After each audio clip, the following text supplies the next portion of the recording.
Hello, fans, and welcome to This Day in Baseball, where we're going to bring you a full radio broadcast of today's game.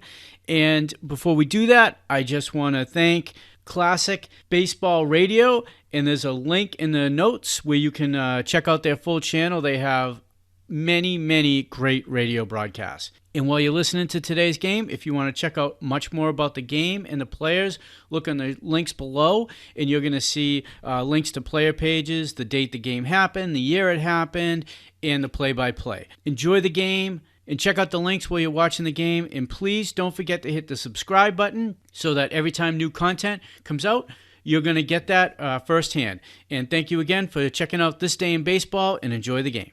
From Yankee Stadium, brought to you by P. Valentine and Sons, brewers of the crisp refresher Valentine beer. Enjoy sunny, mellow Valentine beer along with baseball. And for the 26th consecutive year, by Major League Baseball's largest continuous radio and television sponsor, the Atlantic Refining Company and your Atlantic dealer.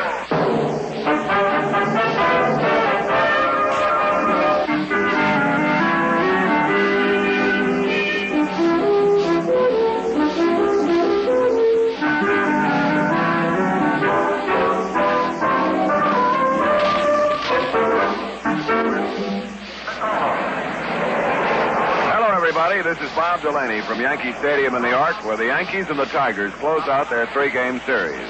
And this, of course, is a vital game for the Tigers. It can be the difference between 3 games and 1 game. A Yankee victory today and a sweep of the series would put them 4.5 games ahead of the Tigers, 5 games up on the losing side. However, a Tiger victory today could restore some small hope to their pennant chances, which have gone a glimmering with the 2 Yankee victories Friday night and yesterday afternoon. A Tiger victory today would move the Tigers out of town just 2.5 games out of first place, 3 on the losing side. So this is a big ball game for both the Yankees and the Tigers. Of course, a little bit bigger for the Tigers, in as much as they're fighting for their lives at the moment as far as the pennant race is concerned. Another hot, humid day in New York.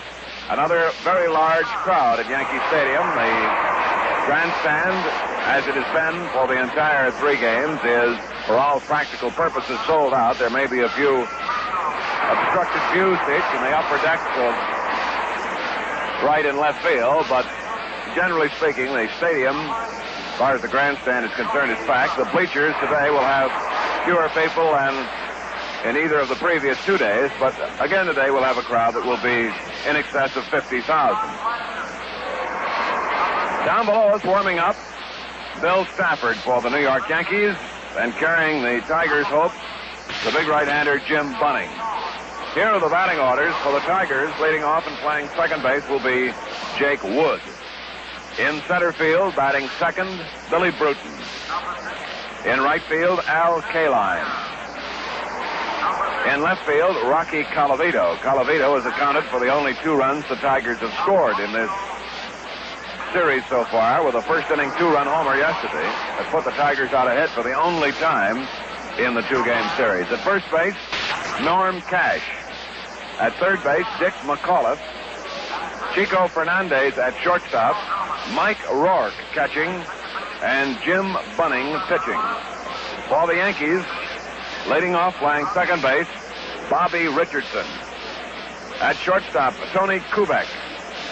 In right field, the man of the hour, Roger Maris, who yesterday connected for 2 home runs to run his total for the year to 53 to become the second highest home run hitter in Yankee annals.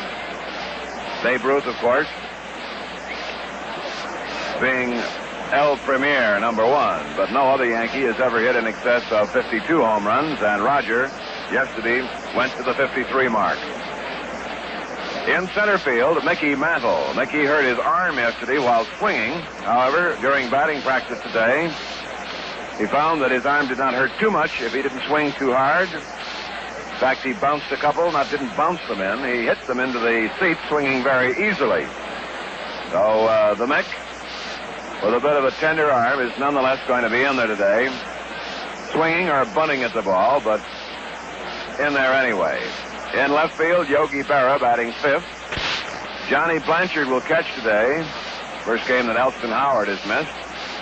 Bill Skowron, who's wielded a big bat in this series, at first base. Clete Boyer, the shortstop, the third baseman, rather. And Bill Stafford will try to duplicate the fine pitching performances turned in by Ford, Daly, and Arroyo in the first game. And yesterday's fine effort by Ralph Terry with a late inning assist again from fabulous Louis Arroyo. The umpires have had their pregame confab with a comparatively happy Ralph Houck and a somewhat dejected Bob Sheffing. The umpires moving out to station themselves, and the Yankees will be breaking for the field right about now.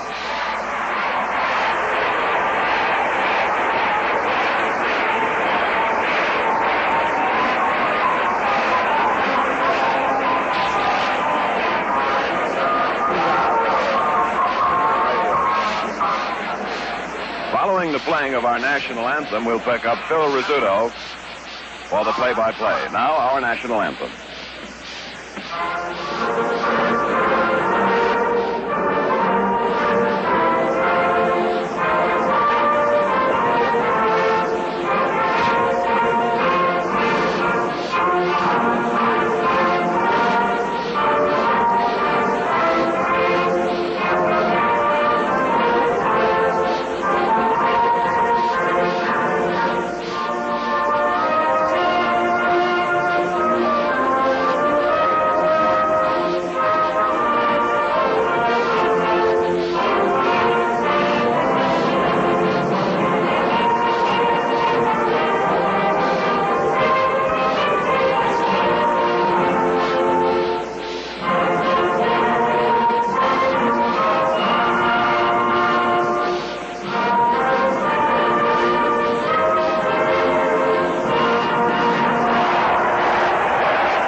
Rundown of the lineups once again. Jake Wood leading off at second base for Detroit. Billy Bruton in center field batting second. Al Kaline batting third in right field.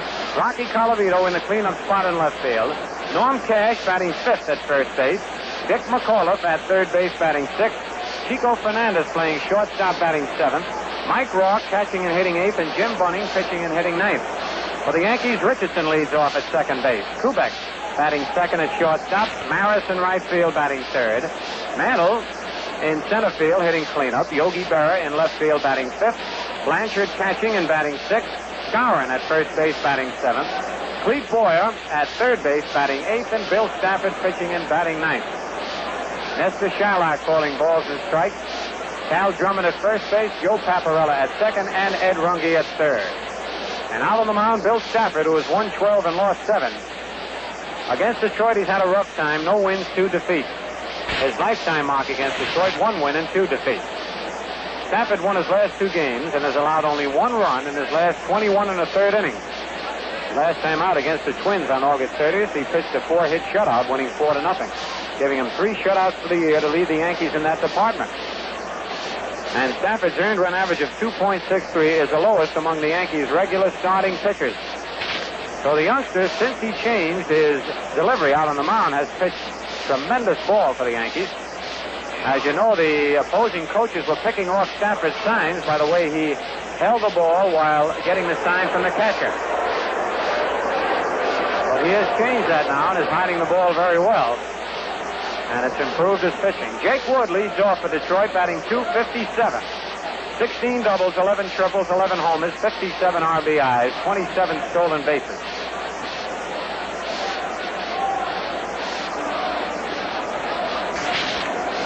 Coaching at third, Phil Cavaretta. At first, Don Hefner. And the first pitch of the ball game is a curve that's high, ball 1.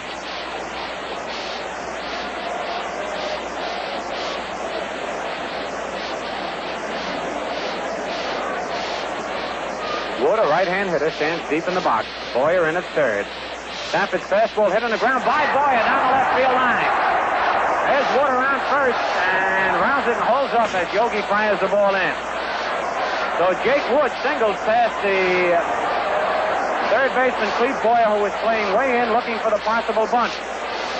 But more and more, the opposing teams are starting to recognize Yogi's throwing arm in left field. And are not trying for that extra base. Here's Billy Bruton, batting .260. 10 doubles, 4 triples, 16 homers, 57 RBIs, and 21 stolen bases. The Tiger base running has hurt them in this series so far. The pitch is low inside to Bruton, ball 1. They've had men picked off first, men thrown out attempting to steal second, and men thrown out attempting to stretch singles into doubles. It's taken them out of 2 or 3 big innings. Skowron holding first against Wood. Again, Boyer is way in at third base, even closer than he was for Jake Wood. Pitch to Bruton on the inside corner, 1-1. Wood has stolen 27 bases in 34 attempts, which means he's been thrown out 7 times. Bruton, who is up, has stolen 21 out of 25. Kaline has the best average. He's stolen 13 bases in 14 attempts. Stafford set. Changeup, low inside. Balls 2-1.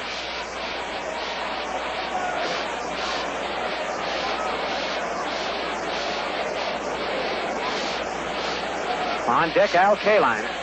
Nobody out here in the top of the first inning. Wood with a big lead at first. The pitch, curveball swung and a missed, strike 2. A curve that broke in on Bruton's fist. 2-2.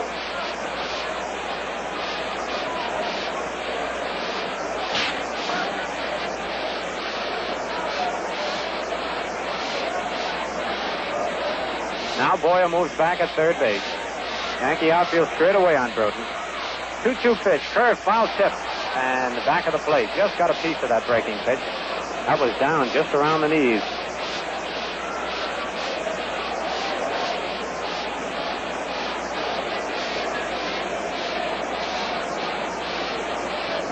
Jake Wood at first having an amazing year. He struck out 116 times, yet he has 145 base hits.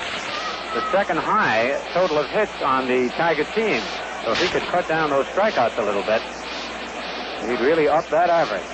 Again, the 2-2 pitch. Changeup, foul, back in the television booth. And booted by Mel Allen.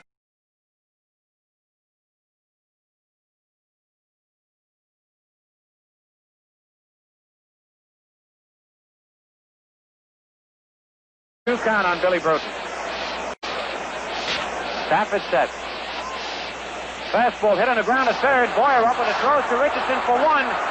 No chance for the double play. Richardson threw, but off balance, and Bruton, who can go down the line, beat it out.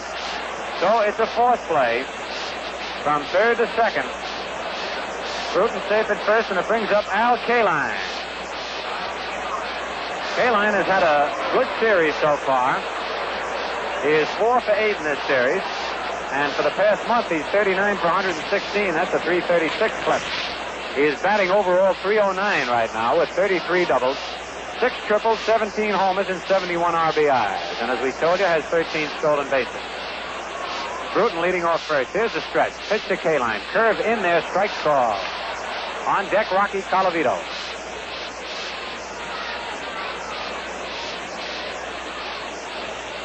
Kaline steps back, looks down at Phil Cavaretta, coaching at third. Outfield playing a little. Pitch to Kaline. It's a pitch out, but Bruton was not going. Elston Howard has been uncanny with his calls of pitch outs in the last week or 10 days. He has called every one exactly right and has thrown the runner out at second. All right, a 1-1 count on Kaline. Throw to first, Bruton back. Bruton was picked off by Bud Daly in the first game of this series. Whitey Ford had picked a man off first. All right, ready for the 1-1 pitch. There goes Bruton. The ball is swung and missed. The throw to second. Bruton slides. He's safe at second. A good throw by Blanchard, but Bruton had a good jump at first base. The throw was perfect to Bobby Richardson right on the bag, but Bruton beat the throw. So it's a stolen base for Billy. And that's his 22nd of the year. And that gives him a total of 22 out of 26. Bruton has only been thrown out 4 times. It's a 1-ball, 2-strike count on Al Kaline. They had the hit and run on, but Kaline swung and missed the pitch. Bruton at second with one out. Stafford's curve is popped in the air. The third base Clete Boyer in foul territory is under it and takes it for the second out. Bill Stafford, whose sidearm curve has baffled right-hand hitters all year. But here's Rocky Colavito. Rocky batting .292. Has 27 doubles, 2 triples, 40 homers, and 124 RBIs.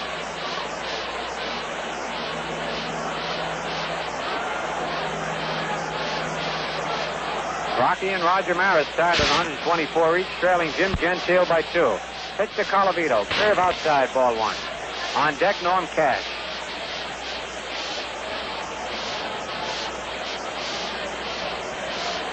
Billy Bruton at second with 2 outs.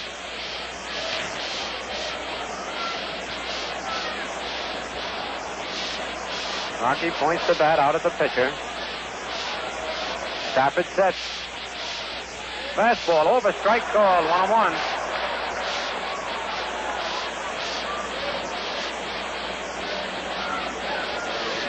Berra, Mantle, and Maris in the Yankee outfield, playing Colavito deep. Mantle shading him a little bit in left center. Maris giving him a lot of the right field line. Pitch to Colavito, outside, ball 2, 2-1.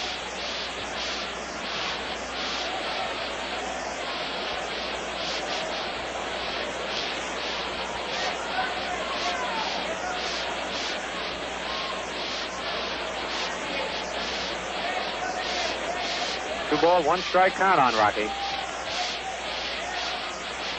Here's the stretch. Change up, line to left field, has a base hit. Yogi takes it on 1 hop. His throw to the plate is cut off by Boyer. Boyer throws to first, but Colavito dives back in head first, and Detroit leads 1-0.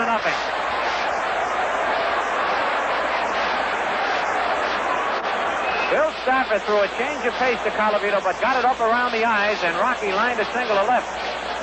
Bruton scored, and Colavito has driven in all 3 runs that the Tigers have scored in this series thus far. A 2-run homer yesterday, and an RBI single today. That gives them a total of 125 runs batted in, 1 behind Jim Gentile, who leads the American League. Here's Norm Cash, leading both leagues in hitting. Swings and fouls the first pitch off Nestor Shylock's chest protector, strike 1. Cash batting .362, has 21 doubles, 7 triples, 32 homers, 111 RBIs, and 10 stolen bases. Left-hand hitting first baseman. Colavito at first. On deck, Dick McAuliffe. Stafford stretching. Fastball, broken bat, ground ball at second. Richardson up with it, throws to first, just in time to get Cash. Nice play by Bobby. But Detroit comes up with a run here in the top of the first on 2 base hits.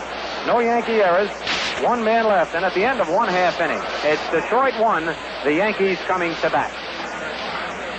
You know, something new has been added to the do-it-yourself list. Yes, now you can clean the car. Third in the plate facing the hook. How? Use it regularly. You see, build up in time. They correct the action and cause your engine. 5 lanes. Gasoline. 1,000 miles. Latigan. Your dirt will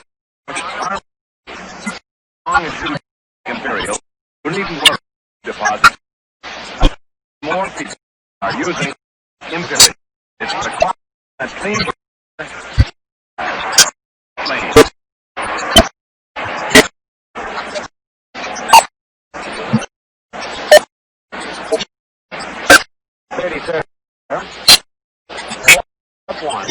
Second against on a game of 8-6. Richardson leads 10-game hitting 2-6, 4 triple, 43 against 7.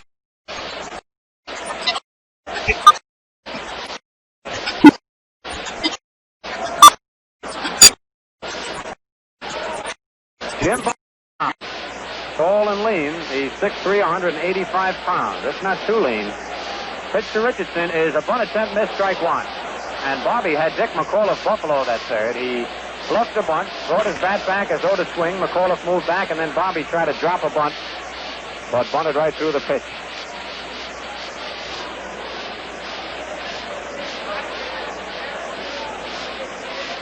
Tony Kubek on deck. Bunning's next pitch, a curve on the outside corner, strike two. Bunning reminds me a little bit of Ewell the Whip Blackwell, who had some great years for Cincinnati and also helped the Yankees to a pennant.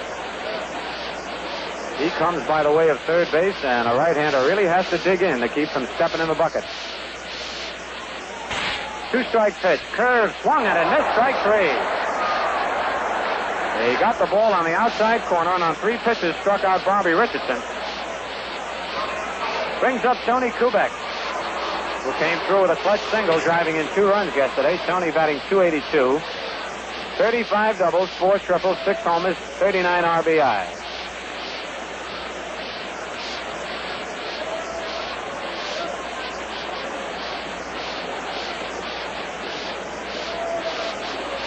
Pitch to Kubek is a fly ball to short left center field. Colavito is calling for it. And Rocky makes the catch for the second out. 2 out, and here's Roger Maris.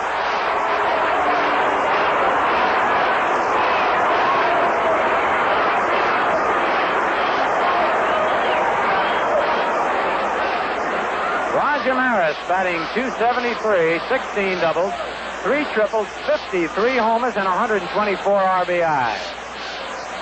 2 out, nobody on. Detroit leads 1-0. Pitch to Maris. Right, a fastball just above the knees. We notice that Raj has been taking a pitch now and then in the last week or so. Prior to that, he was swinging at anything that was near the plate. Found that he was swinging at some bad pitches, so he's looking one over now and then. 1-strike pitch, curveball, line to center field, a base hit. Billy Bruton up with it, and Maris is on with the Yankees' first base hit. And here's Mickey Mantle.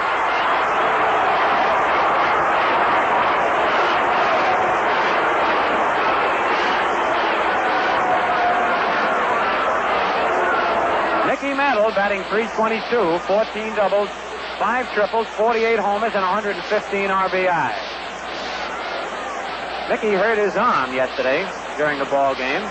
Almost was taken out of the game, but stayed in there. As a matter of fact, the last time up, his arm hurt so bad that he couldn't swing, and he was forced to bunt, and he beat it out for a base hit. Batting left-handed against Jim Bunning. Pitch to Mickey, outside, ball 1. Mick strained a muscle in his left forearm.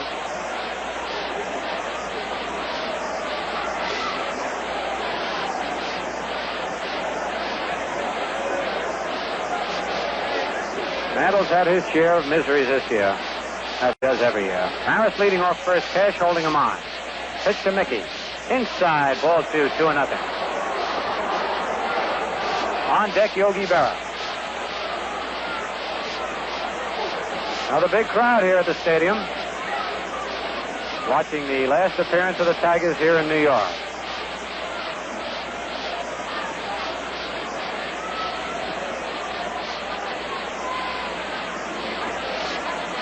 Bunning takes that big stretch. Fastball fouled back off the screen, and as Mickey swung, he let go with his left arm and went down on one knee. Not alibiing for the Mick. He doesn't want any alibis. But it's so evident to everybody here at the ballpark. 2 balls, 1 strike.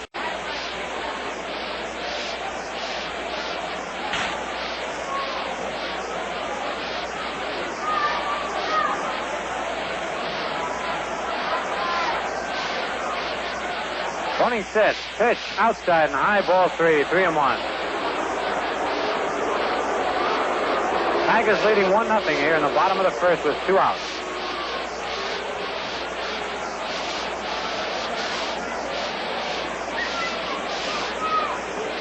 How about Cincinnati defeating the Phillies 17 straight games so far this year? They're leading 1-0 right now at the end of 2.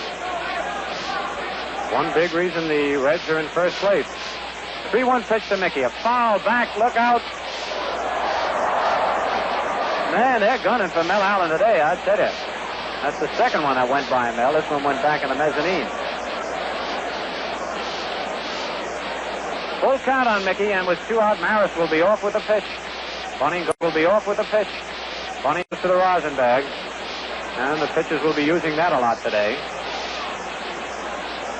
Real hot, humid day here at the stadium.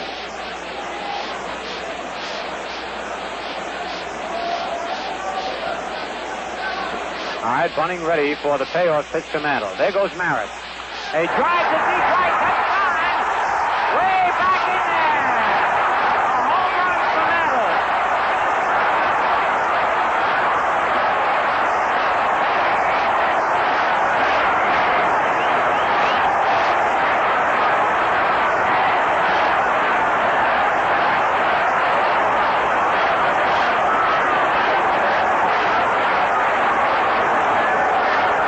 Talking about Mantle's sore arm, and he really streamed one. Nothing wrong with that swing. Way back in the lower deck.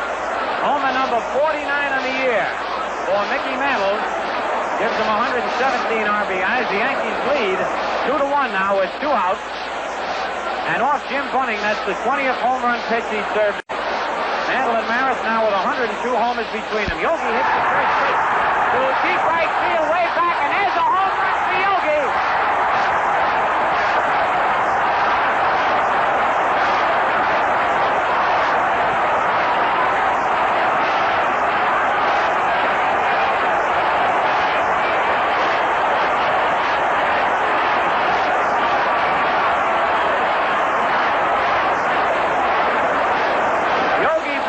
His 19th of the year, gives him 55 RBIs, and the Yankees lead 3-1.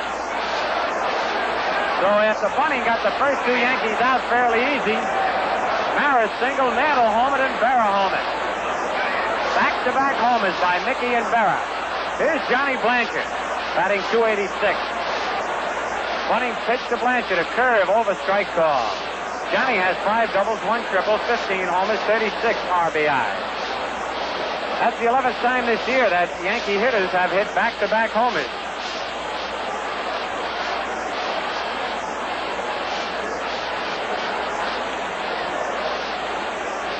Pitch to Blanchard, a high pop-up to the infield. Norm Cash, the first baseman, is under it. Now he comes in and makes the catch in fair territory. So the Yankees get the home run ball going and score 3 runs on 3 hits. No Tiger errors, nobody left. And at the end of 1 full inning, it's New York 3, Detroit 1. And that happened quick. By the way, the combined record for homers for 2 men, Ruth and Gehrig, is 107. Set in 1927 when Ruth hit 60 and Gehrig 47. And Mantle and Maris now have 102 between them. So that record looks like it's within reach, as well as the 60 home run mark. Quickly on the scoreboard in the American League, Boston at Minnesota not started. Cleveland at Baltimore, it's Bell against Barber, just getting under. Baltimore, it's Bell against Barber, just getting away. Chicago at Washington, a doubleheader of 6.5. Herbert against Katina. Los Angeles at Kansas City hasn't started. In the National League, Cincinnati at Philadelphia. The Reds won, the Phillies nothing at the end of 2.5. O'Toole against Owens. Pittsburgh at St. Louis, it's Friend against Simmons. Milwaukee at Chicago, it's Burdette against Brewer. They're playing a doubleheader. And San Francisco at L.A. has not started. While Stafford is loosening up, got some people here today from Nestor Sharlock, or near Nestor Sharlock's hometown, the Friendly Sportsman Club from Mayfield, Pennsylvania. And Jack Murphy, our television director, has the Romeo and Juliet crowd from Trenton here today. And then the Mattatuck Fire Department is here on their annual outing to Yankee Stadium.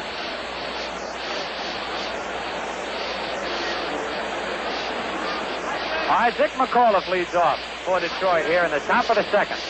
McAuliffe batting .250, 11 doubles, 3 triples, 5 homers, 31 RBIs.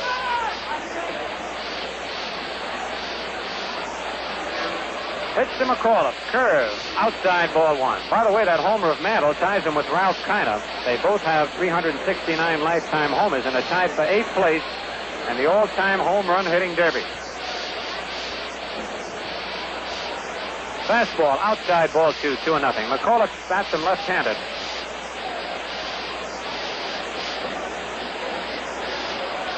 Boy, that happened so quick, the fans are still buzzing. A single and then back-to-back homers by Mantle and Barrow. 2-0 pitch. Right in there, strike called. On deck is Chico Fernandez.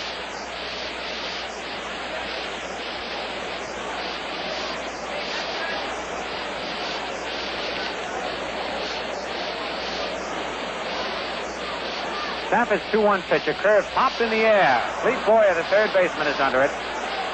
And takes it in fair territory for the first out. That'll bring up Chico Fernandez. Chico batting .242. 12 doubles, 4 triples, 3 homers, 37 RBIs. In the first game of this series, the Yankees used tremendous pitching and defense to win 1-0. But in the last 2 games, yesterday's and today, they're using the home run. Ball.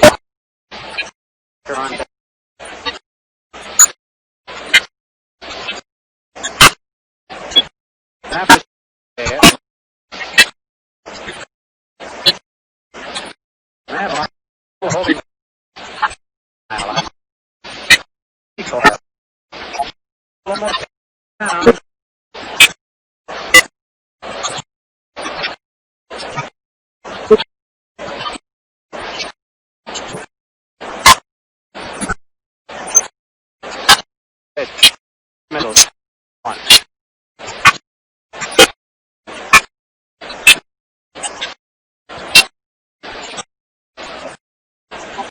Service.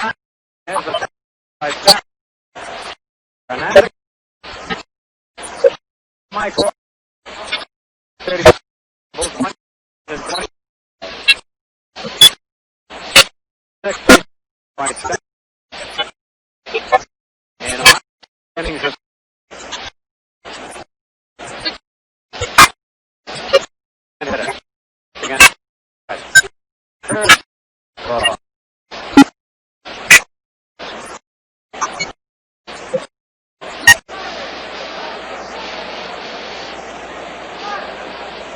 fastball foul back off the screen. 0-2.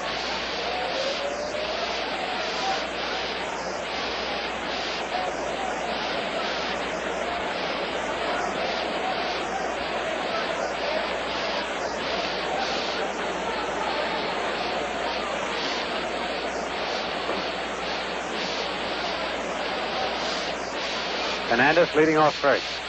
2-strike pitch. Curve just inside. Ball 1. Stafford really has a rough side-on curveball for right-hand hitters. They automatically back away a little bit, and the ball seems to break late and sharp. Quick throw to first. Fernandez back. Boy, this series is as hot as the weather has been.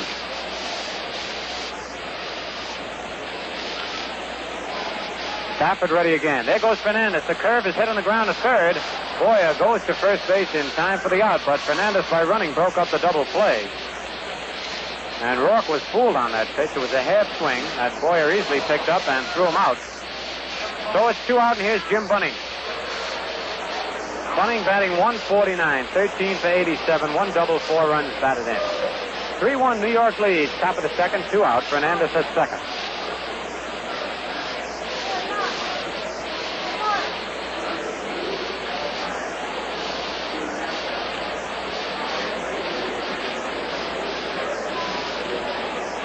Stafford stretch, and curve is in there. Strike 1 call. On deck, Jake Wood.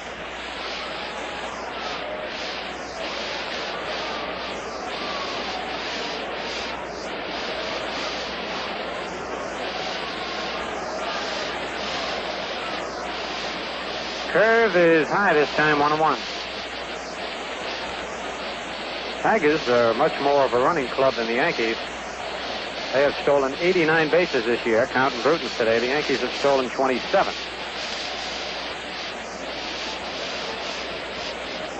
One curveball hit on the ground is short. Kubek on the big hop. His throw to Skowron in time as Moose had to reach a little bit. And for Detroit in the top of the second, no runs, no hits, no Yankee errors, one man left.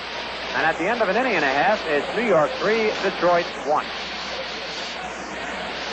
If your car had a glass carburetor, you could see Atlantic Imperial gasoline washing away the harmful dirt deposits that build up on the carburetor's lower walls. But since you can't see your carburetor work, we're going to do the next best thing and invite you to take Atlantic's clean carburetor test. Find out now just how good this fine gasoline really is. Here's how the test works. Use 100 gallons of Atlantic Imperial. Ask for a receipt with each purchase.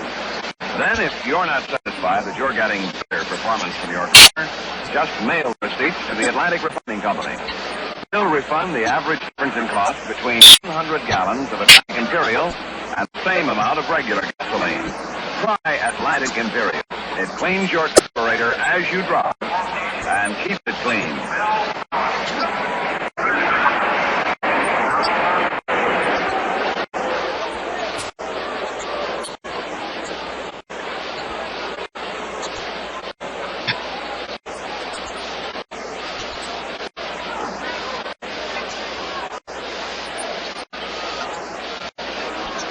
For the Yankees, Bill Skowron leads off.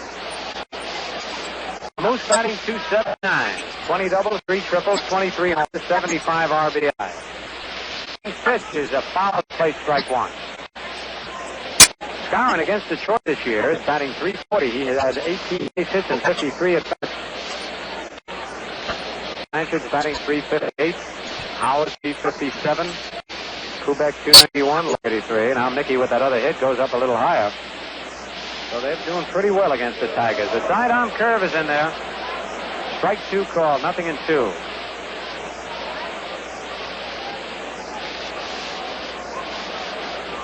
Colavito doing setting up exercises out in left field. He does them all over. Two-strike pitch, another curve. This one's outside as he took a little bit off the curveball. 1 ball, 2 strikes.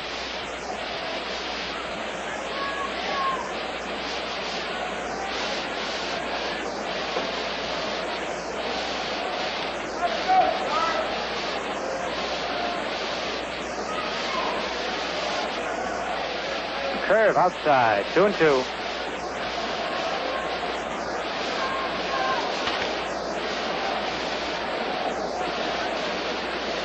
Bunning's a hard worker out there on the mound. A lot of effort to every pitch he throws.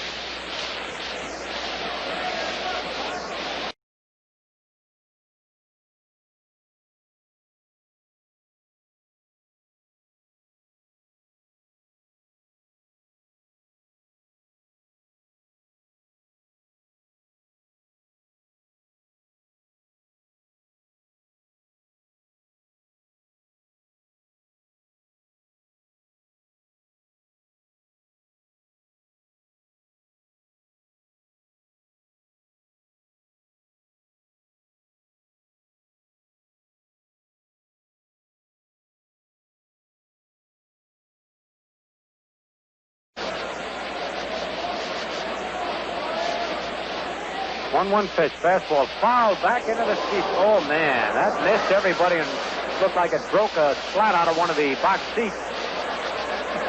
As Boyer tried to check his swing, the ball hit the bat and shot back into the box seats. That's one of the toughest fouls to duck.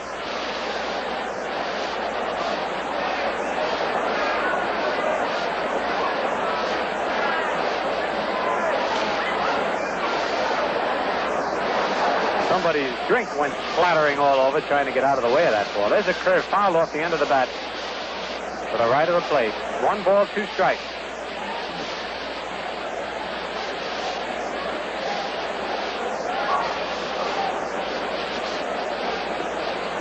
A few of the people got splattered down there. Again, the 1 ball, 2 strike pitch. A high pop-up. The shortstop, Fernandez, is moving back. Now he comes in under it and makes the catch. That's 2 away. 2 out, and it brings up Bill Stafford. Stafford batting 167. 2 doubles, 1 RBI, 9 for 54.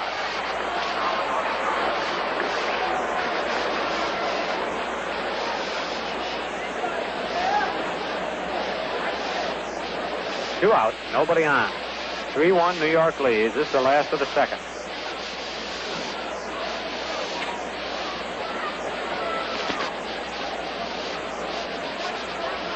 Pitch to Stafford, popped in the air to short right field. Al Kaline is moving under it. And Al takes it for the 3rd out. So the Yankees go down in order. In the bottom of the second, nothing across. And at the end of 2, it's now New York 3 and Detroit 1.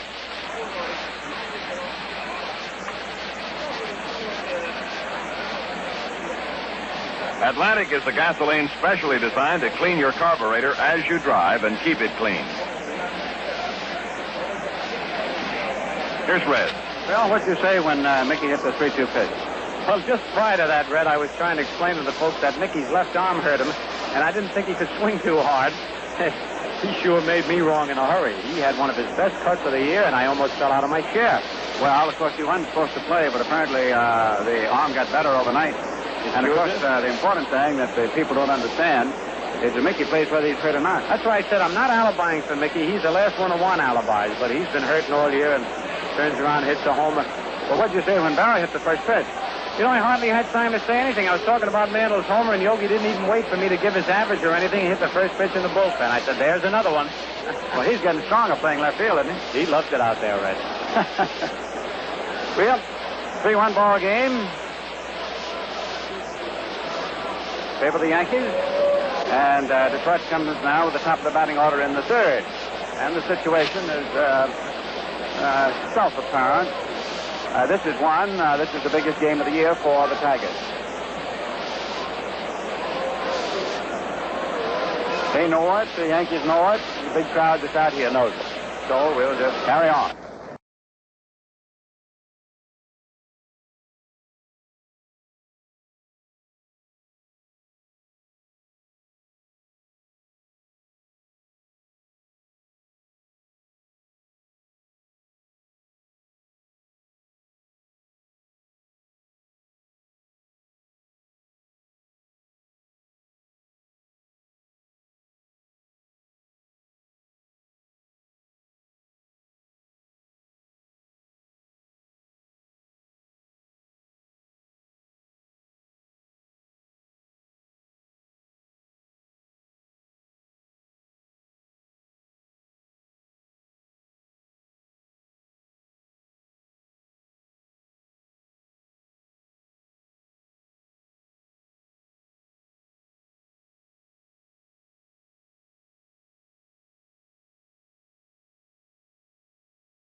Here is Jake Wood, who opened with a single inside third base and down into left field in the first inning. Bill Stafford with this 3-1 lead, counting for his 13th win. Young right-hander delivers a curve low inside, ball 1. Blanchard is catching today. Infield is the regulars. Cowan, Richardson, two back for you. There's a pitch slider on the outside for a called strike. 1-1. Bell out in left field. Mantle in center. Maris in right.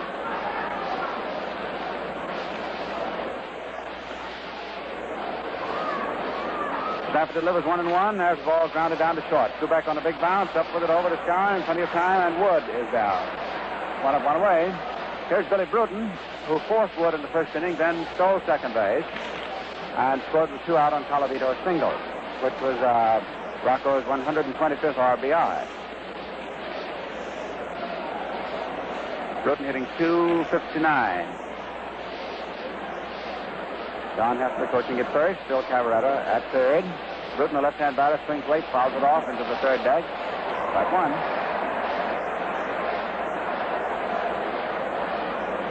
The Tigers go down to Baltimore after this series. The Yankees are home tomorrow. Washington coming in for 2, starting at 1:30. And remaining in to complete its last visit at the stadium this year, Tuesday night and Wednesday afternoon. Strike one pitch, change of pace, high outside. 1-1. Nestor Chilak back at the plate. Cal Drummond is first base. Bill Paparella at second. Ed Rungate third. The supervisor of umpires for the league, Big Cal Hubbard, is here looking on. Curveball low outside, ball 2. I would say that Chilak moved toward the position of where the ball is more than any umpire in the league when he's back of the plate, which makes it much easier to detail where a pitch is. 2-1 pitch, curve outside and high, ball 3. 3-1. 3 balls, 1 strike, 1 out. It's not as hot as it has been the last couple of days, and we have a pleasant breeze. Ball 4, high outside.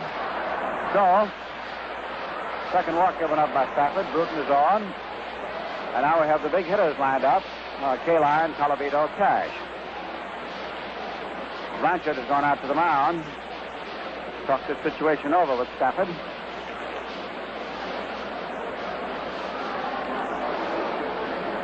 The breeze is coming in from right field. And 2-1. Him, boy, first inning.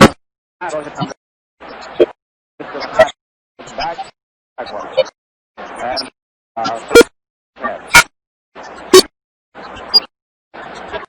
And,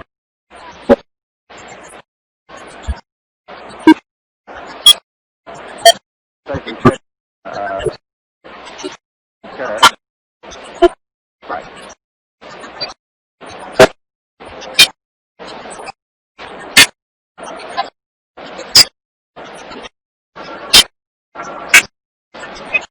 Line, strike, swings and foul, and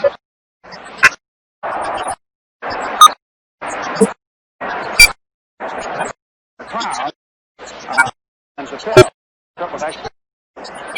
They're not, and they let the big games without a big crowd. There's a line drive hit straight out to left field to Berra, who makes the catch. Came in a step, went back a step. He had it sighted all the way. So we have 2 down, and here is Colavito, who singled in the first inning. Knock in the short run. Colavito hitting .294, batted in 125.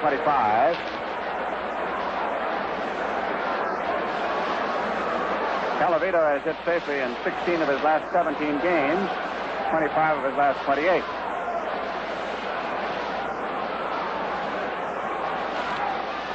Takes a curve that is too low. Ball 1. The bulletin on the scoreboard is that Mantle has tied Ralph Kiner with 369 home runs, lifetime. He tied him for 8th on the all-time home run list. High inside change off the fastball, ball 2. 2-0. Colavito is wearing a little tape on the outside of his right elbow, where he skinned the arm yesterday, falling down. Capital 2 out, checks the run first, and there's a ground ball hit deep back to third. Boyer is up with it. It's a long throw to first to Scour and is in time. So Boyer takes the base hit away from Colavito on the line behind third. And of course, Cletus has been doing that all year on all hitters. And the score stands at the end of 2.5, single game. The Yankees 3 and the Tigers 1. Is your car a late model?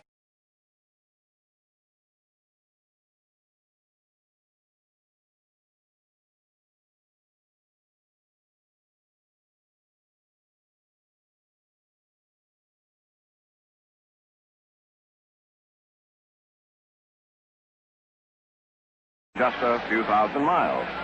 I hope you'll use Atlantic Imperial in your car. It's the quality gasoline that cleans your carburetor as you drive and keeps it clean.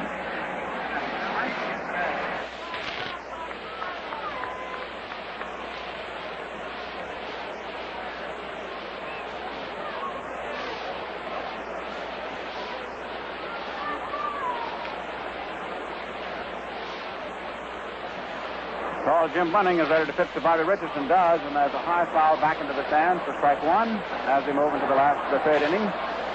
The Yankees with a three-run explosion in the first inning, leading 3-1. Every time the Yankees hit a home run, of course, it adds to their record high for the league. They now have 199. Serve is outside to Bobby, ball one. 1 ball, 1 strike. Bunning has won 15, lost 10. 0-1 with New York this year. Tall right-handed delivery.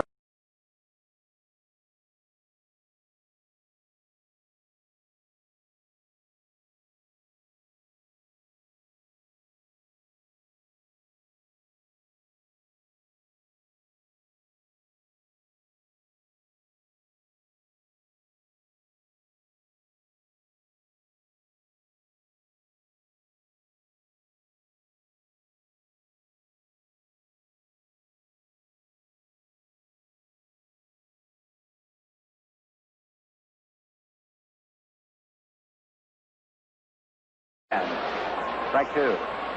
Rourke, the catcher, throws down to first, but Bobby was well back ahead of it. Wally Moses coaching at first base. Frank Frusetti coaching at third.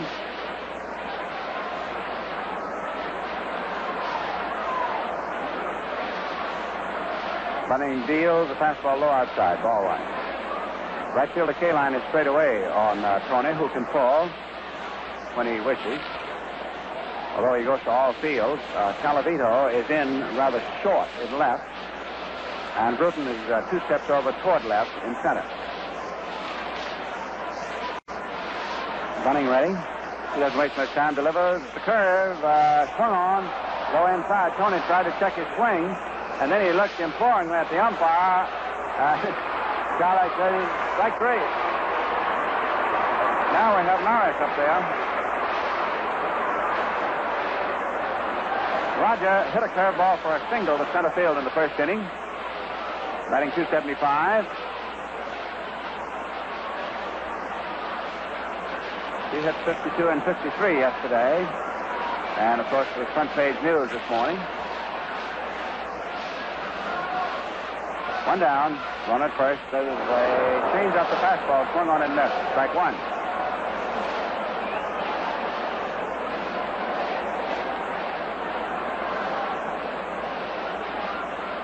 Richardson, the runner at first. 1 down. Bunning comes set. Checks the runner over his left shoulder. Works. Change of pace, swung on, grounded to the first baseman. There's a throw down to second. Bobby's forced throw back to first. Double play. 3-6 to 3.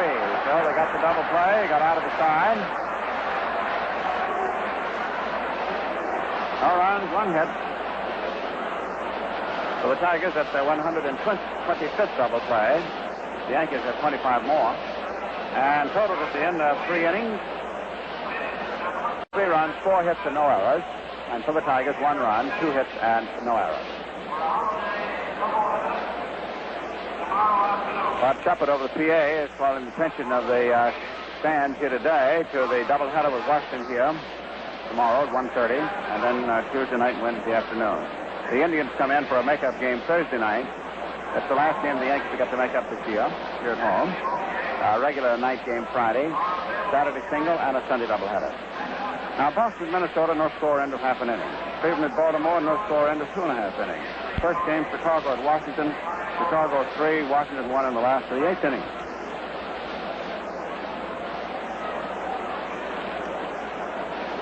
Although Tasman has now homered for Washington in the 8th with 1 on to get that ball game even, and Washington is still at bat. Los Angeles and Kansas City playing later. Cincinnati at Philadelphia in the National League. The first place Reds are leading 1-0 at the end of 4. Pittsburgh has just opened up for 3 runs. down at St. Louis. First of a doubleheader. The Cubs won and the Milwaukee Braves nothing at the end of 3. San Francisco later at Los Angeles. All right, here's Norman Cash, leading the league in percentage, swinging and hitting the ball to right center field. It's in there for an extra base hit, bounces off the wall on the first bounce. Mantle retrieves, throws in, and Cash taps the second with a double. Boom. That was a change of pace, and Cash really got a good look at it coming down. Norm went up there at 361 and promptly belted his 22nd two-bagger. He has now 22 doubles, 7 triples, and 32 home runs. Double to right center. And this gets the tying run to the plate. The Yankees leading 3-1. And here's the rookie infielder, Dick McAuliffe. They brought him up as a shortstop, and now they're playing him at third. Stafford delivers. McAuliffe swings at a hot run on one bounce to Richardson, who has to go to first base to retire McAuliffe. Richardson to Skowron. And Cash moves over to third. By the way, Bill Kane has just figured it out. As he stands at third base, his batting percentage is now .363, if you're interested. Still runner at third. One man down. Fernandez, the shortstop, walked in the second inning, hitting .242. Yankees leading 3-1. They're keeping the infield back. In other words, they'll take an out and give the run if they have to. That's what the infield position is saying. Curve is low outside. Ball 1.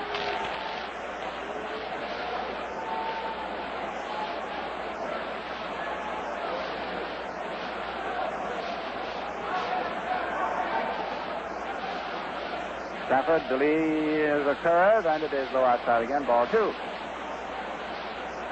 2-0. At the end of 8 innings, first game, Washington 4, and the White Sox 3.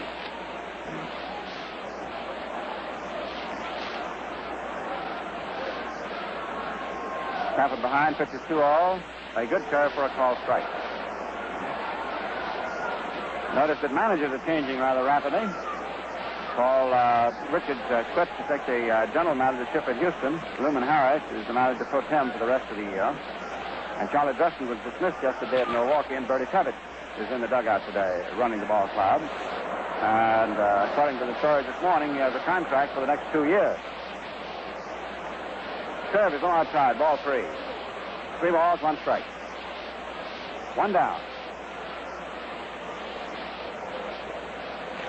Fernandez is up there to try and get this run in from third. Close the gap. 3-1 pitch is a slider off the hands on the inside. Called strike 2. Fernandez turns around and balks on it.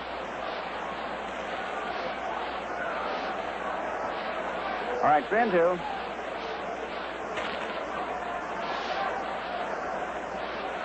Stafford setting the sign, hung out by Blanchard. Right-hander pump, pitches, a curve swung on, grounded down to short. Here comes the runner from third. Here's Kubek's throw, and Cash is out. Kubek to Blanchard. He's out on the close play at the plate.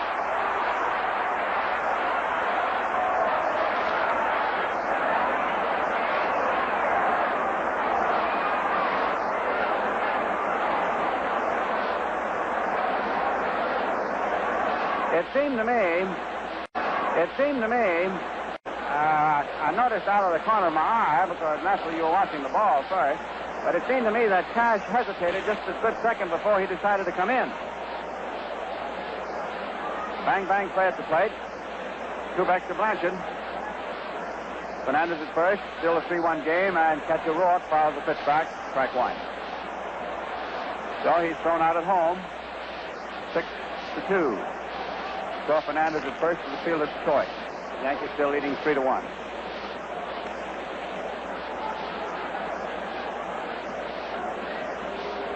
Also on that play at the plate, while it was a close play, plate umpire Charlack was right on top of it and had a perfect angle to see it.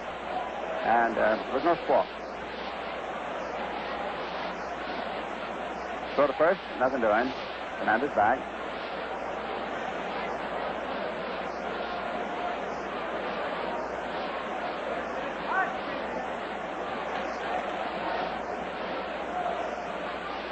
Strike 1 pitch, curves low inside, ball 1. 1-1. When that ball hit the two-back, keep in mind that they were going to get one out anyhow. If he didn't break from third, he'd have had the batter. Of course, there's a difference having a runner at third and a runner at first. Curve is high inside ball, 2. 2 balls, 1 strike.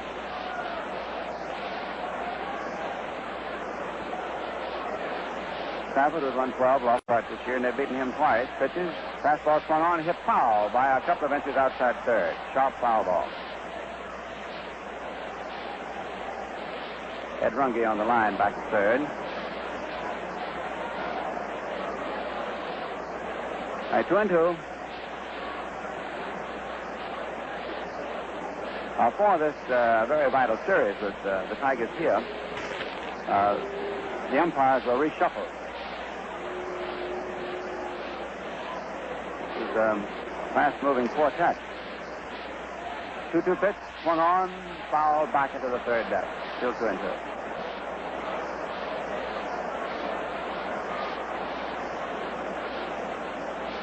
Stafford rubbing up the ball.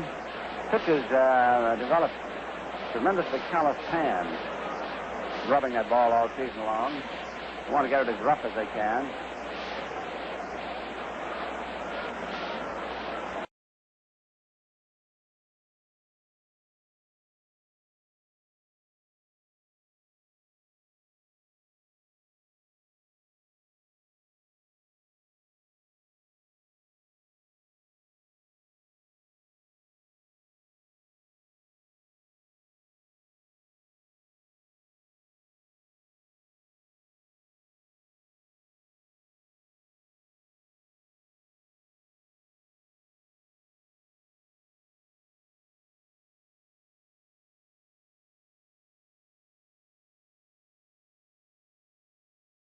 Gasoline today.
Strikes out.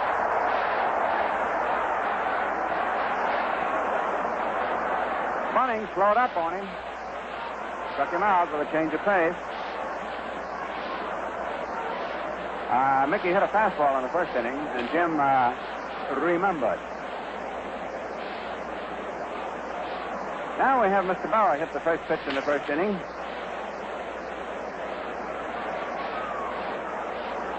Bunning has a lot of strikeouts in the league. He struck out 163 this year.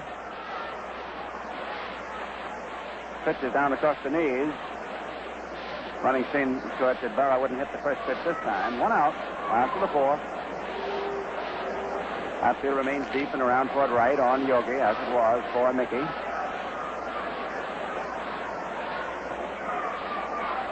Bunning double pump, steps, throws. A curveball breaks it right in. Bauer doesn't think so.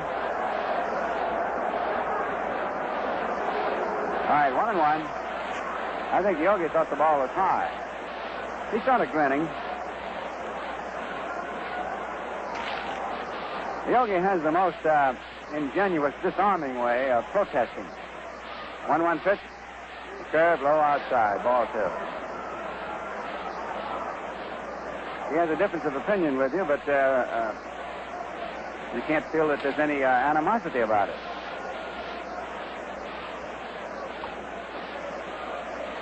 Three-1 favor the Yankees. Yogi hit in the third run. His home run in the bullpen. 2-1 pitch. Change of pace swung on, and it is popped up. The second baseman going over back of second base and makes the catch. So Bunning going to his change has disposed of Mantle and Berra, which he didn't use on him in the first inning.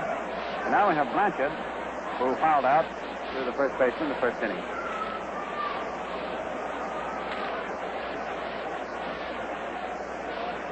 Blanchard hitting .285. Strong, left-hand batter. Takes the curve, low inside, ball one.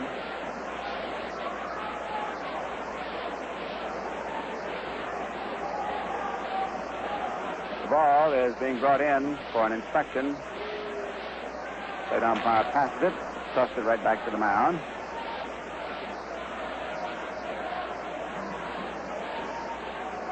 Blanchard with a square stance. Outfield around toward right on him. Curveball is over. Strike one. 1-1.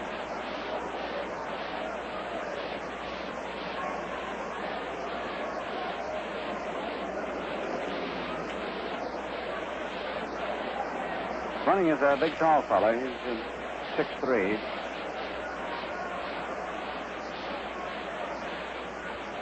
A slider thrown into the knees, and it is ball two, strike one.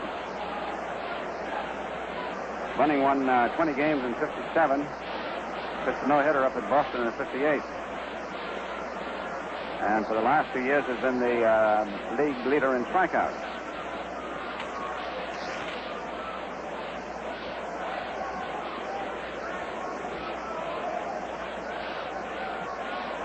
Two-one pitch, swung on and missed. That was a slider thrown right down in there. 2-2. Two down, nobody on. Last of the fourth.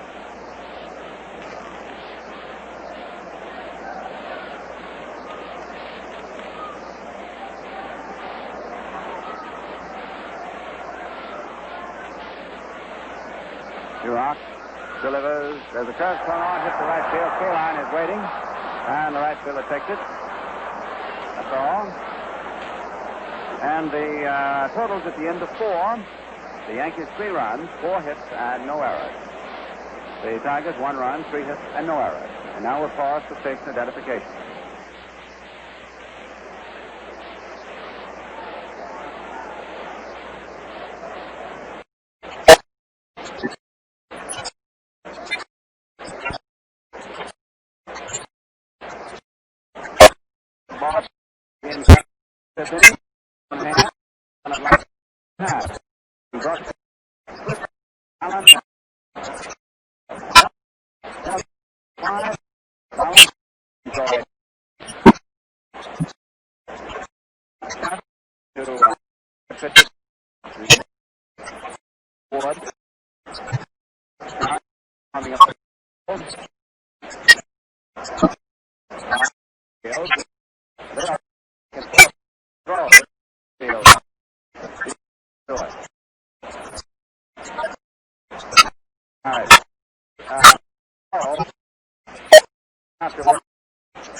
And flared back, he realized that he had misjudged that ball. He didn't think Bunning could hit it that hard, and actually Mickey had to outrun it.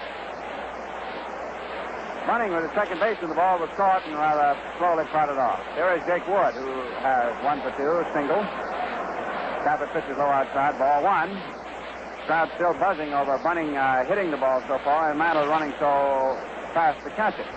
There's a high fly ball into straightaway left field. Barrow waiting. waiting for it to come down, and catches it, and we have 2 outs. Center fielder Bruton, who's a very polished center fielder. I know yesterday on a long fly ball, he made a catch that was a very graceful thing to watch. He judged the ball, turned his back to the infield, ran, turned around, and there was the ball. 3-1, favor of the Yankees. Pitch is in there, fastball for a called strike. This is a big game for the Yankees. It is a mortal game for Detroit. This is the equivalent of 2 games on the first place lead. There's a high foul pop-up out third. And there is Boyer just outside the line for the catch and the third out. So the score at the end of 4 1/2, it's now official. The Yankees 3 and the Tigers 1. C-R-I-S-C. The crisp refresher. To be crisp, a beer must be icily light. The crisp refresher is icily light. With true lager flavor, precisely right. The crisp refresher, precisely right. Lively golden, crystally clear. The crisp refresher, Valentine dear. With your first swallow and everyone to follow, today's Ballantine delivers a sunny, mellow taste that really refreshes. Since people know quality when they taste it, over 5 million glasses of Ballantine beer are enjoyed every day. So clap your hands, tap your feet, snap your fingers, and ask the man for Ballantine, the crisp refresher. Ballantine beer. Since 1840, America's finest.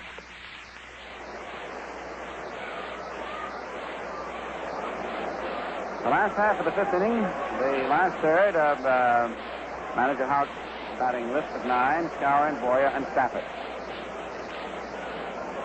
Skowron's up there. Bunning struck him out in the 2nd inning.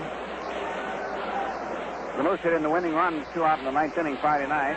Knocked in the first run with a double yesterday. Hitting .278. Bunning delivers a curve that catches the outside corner above the knees for a called strike.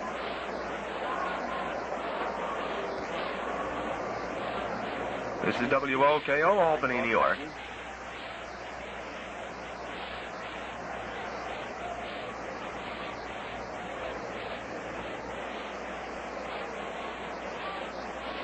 Right-hander delivers a fastball that's swung on and missed high inside. He had the Moose completely tied up on it.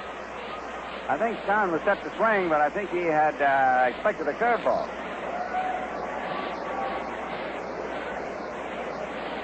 So, Bunning has gotten 2 quick strikes on the Moose. Double pump. Fastball strikes him out. Struck out swinging. 5 strikeouts for Bunning today, 164 for the year. Pasquale leads the league at 177.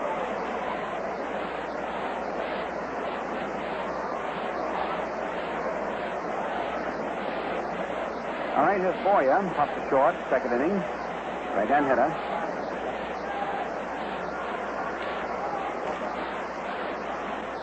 Swings at a curve, fouls it off. As was announced yesterday, the Yankees have a new ball player who's over there on the bench, Tom Tresh. His dad was a Major League catcher, Mike Tresh.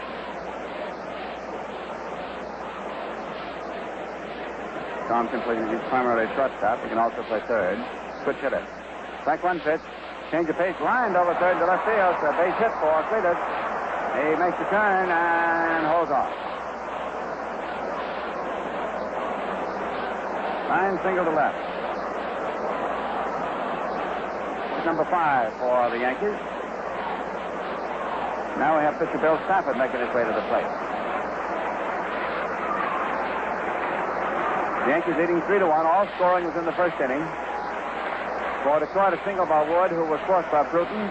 Bruton then stole 2nd and scored on Colavito's single. For 2 out in the 1st inning, Maris single, Mattel homer, number 49, and then Barrow homer.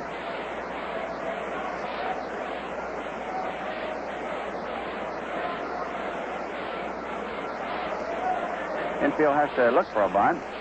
Stafford bunts at it, bunts it toward first base, and Bunning takes it, throws to first, second baseman Wood covering. The sacrifice is executed, setting Boyer over to second base. The pitcher to the second baseman covering. Now we have Bobby Richardson. Hit safely now in 11 straight games. Singled in the third.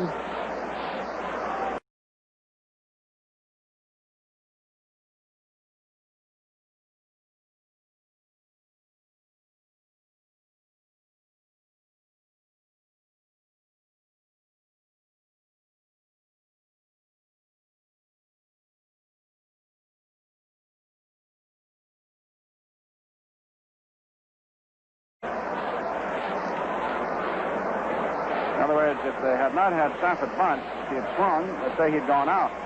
Well, Boyer would have still been at first base and could not have scored. Had he hit the ball, he might have hit into a double play. There's still a chance he might have gotten a base hit. At least Houck had him bunt. Here's Kubek. 2 down. Bunning deals, Richardson goes. Kubek takes. There's the throw from Roark, and Bobby is out. Shortstop Fernandez puts the tag to him. So that 2-6 is 1 run, 2 hits. And at the end of 5, the totals, the Yankees 4-6-0, and the Tigers 1-3 all. And now Mel Allen's coming over from the TV side. In fact, we're going to trade spots. Mel reading a few scores over on television.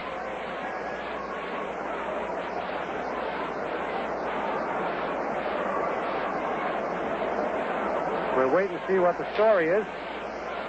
The first batter is Al Kaline facing Bill Stafford, and he takes a pitch on the outside corner, strike call.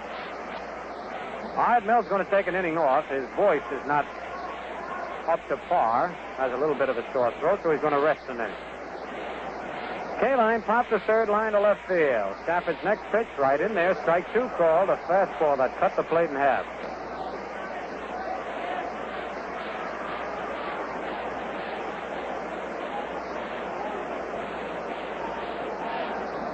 Lined up by Stafford. Pitch a curve, hit out in the left center field. That's in there for a base hit. Yogi to his left. Up with it on one hop, and Kaline has another base hit. His first today, but that's his 5th hit in this series. And here is Rocky Colavito. Rocky singled in the first inning to drive in a run.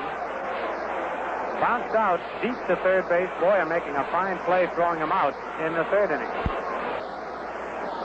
The stretch and the fastball hit on the ground at second. Richardson and Kubek for 1. Back to first. Double play.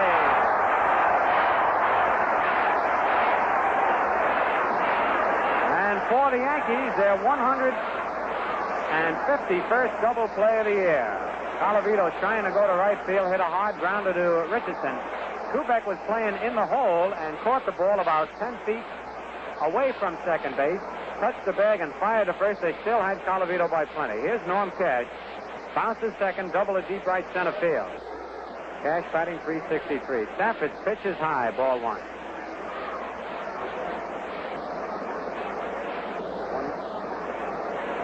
1-0 pitch is high, ball 2, 2-0.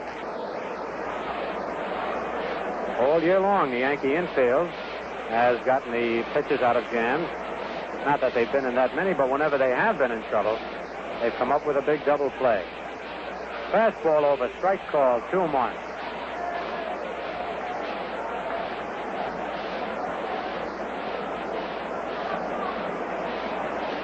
Norm Cash leads both major leagues in hitting with his .363 average.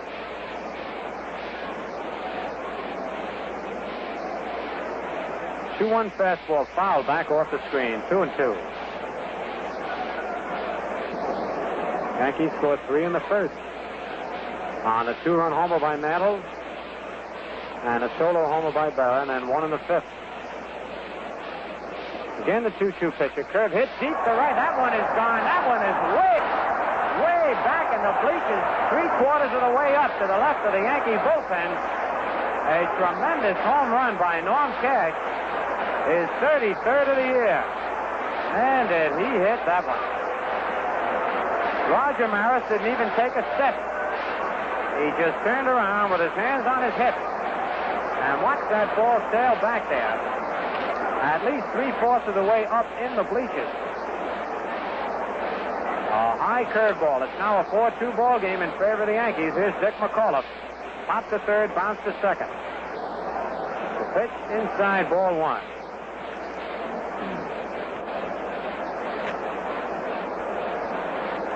That's the second home run for Detroit in this series. Colavito has one. There's a strike. Matter of fact, Cash added 2 points to his batting average. He's now batting .365. 2 out, nobody on. Change up, pop foul back in the lower stand. No, on the screen and out of play. Just hit the end of the net.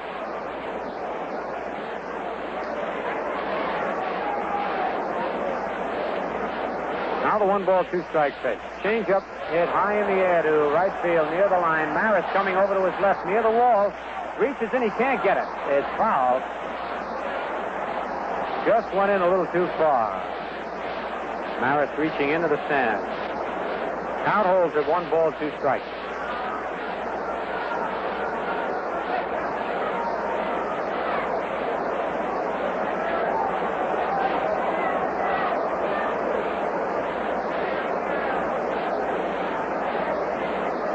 Two out, nobody on. Yankees 4, Detroit 2.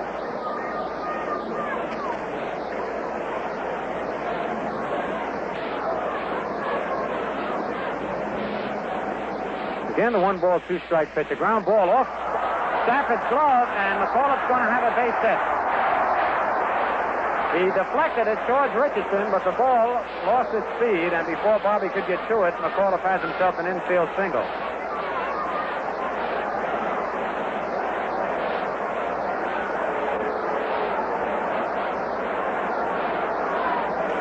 So the big double play for the Yankees in this inning got him out of a jam.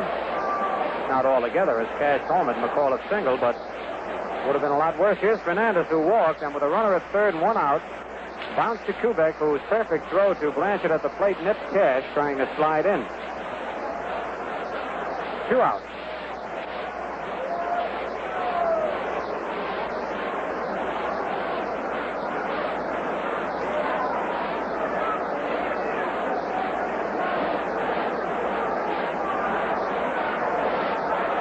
Stretch by Stafford. Pitch to Chico is inside, ball 1.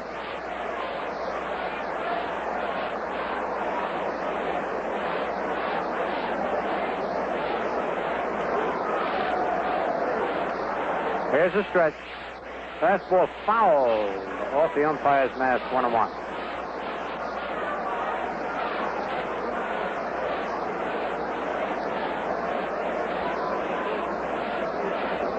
Jerry Staley is up in the Detroit bullpen. In the event that Fernandez and Rourke get on, Bob Sheffing will go pinch hitting, and he wants to have a pitcher ready. Out of 1-1 count. Curve right in there, strike 2, 1-ball, 2 strikes.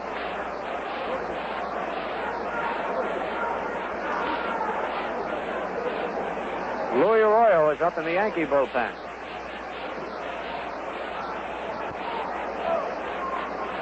Sidearm curve hit on the ground. Boyer up with a nice play. Throws to first base in time to get Fernandez. Boy, that was a fine play by Boyer on a short hop. Backing up. Making the long throw. For Detroit in the top of the 6th. 1 run on 3 hits. No Yankee errors. 1 man left. At the end of 5 1/2, it's the Yankees 4, Detroit 2.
Tony Kubek up, fouls the first pitch off to the right of the plate, strike one. Kubek fly to left field and struck out.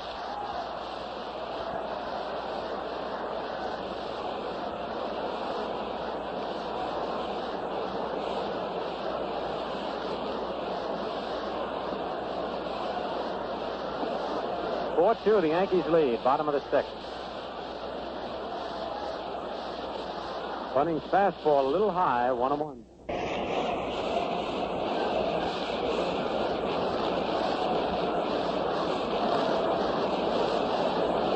Bunning into that big windup. Changeup is high, ball 2-2-2.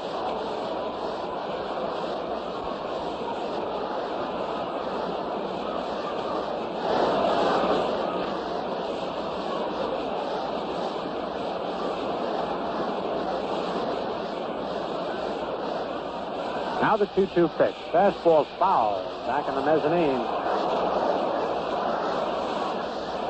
Count holds it 2-2. Bunning throwing his fastball away from Kubek. Tony's trying to go to left field. Keeps fouling it off.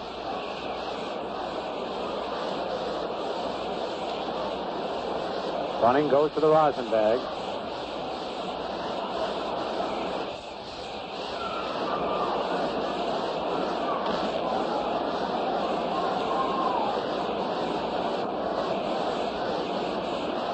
Bunning's pitch outside. It's a full count, 3-2. When Bunning puts a little extra on his fastball, he falls way over towards first base.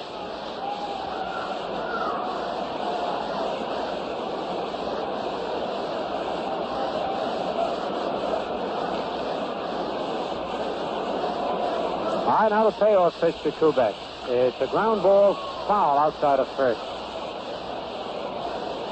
Count holds it 3-2.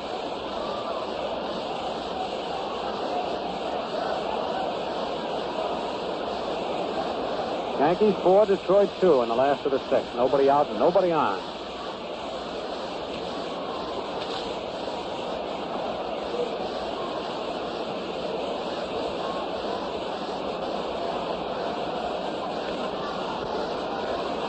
Again, a 3-2 pitch.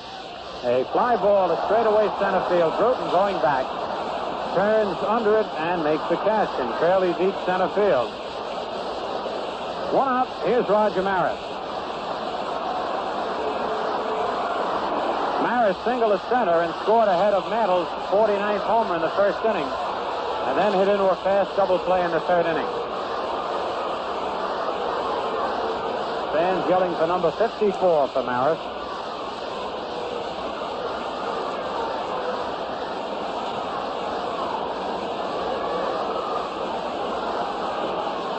Pitch to Roger, outside, ball one.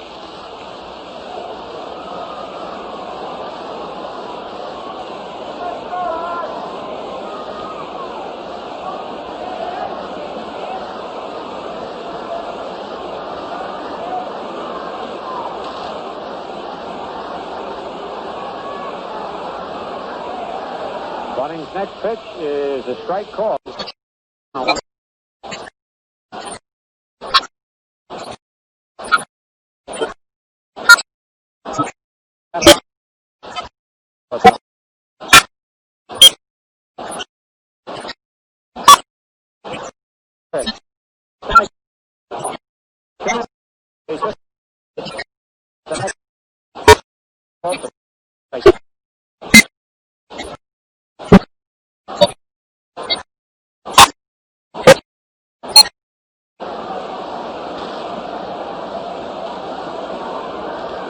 Bunning's next pitch, a curve just outside, and Bunning pounds his fist into his glove. He thought he had the corner again. 2-2 the count.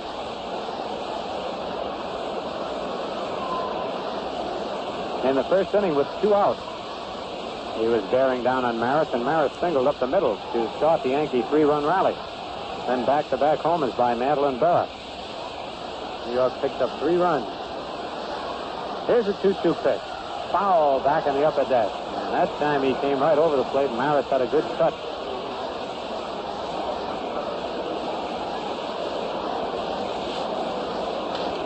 Count remains 2-2 on Roger.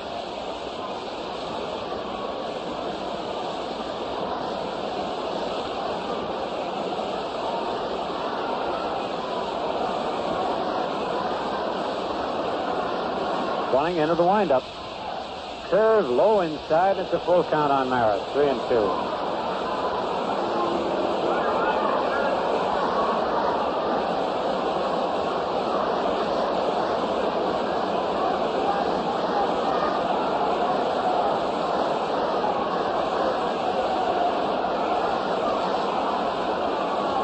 Bunning ready now for the payoff pitch to Maris. Here it is. It's a fastball swung at and missed. Strike 3. Got the fastball by Rods that time. That's the 6th strikeout for Bunning. And it brings up Mickey Mantle, who 2-run homer in the first inning, his 49th of the year, and struck out in the 4th.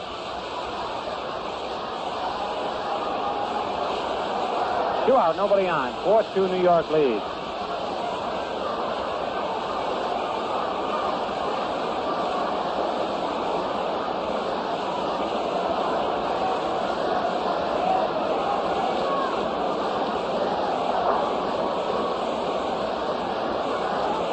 Wind up by Bunning. Pitch to Mantle. A swing and a miss. Strike 1.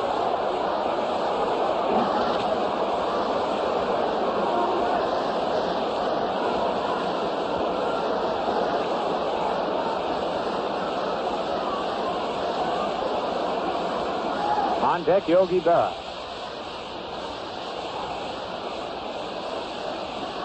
Curveball low and away. 1-1 to Mantle.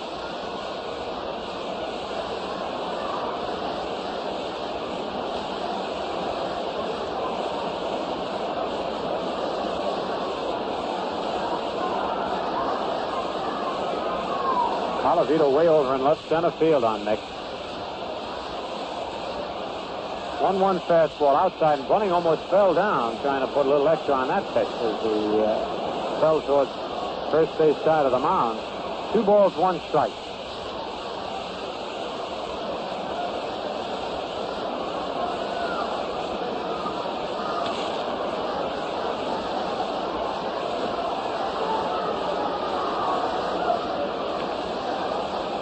Bunning's 2-1 delivery is a swing and a miss. Strike 2.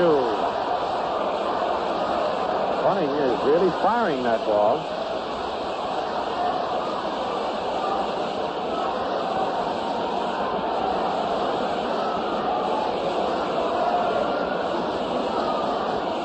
Two balls, 2 strikes, 2 out. Nobody on.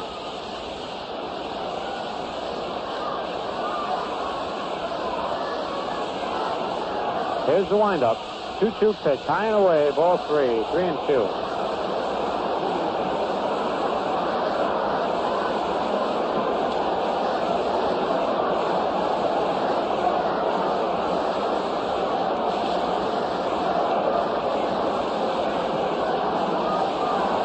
Another full count.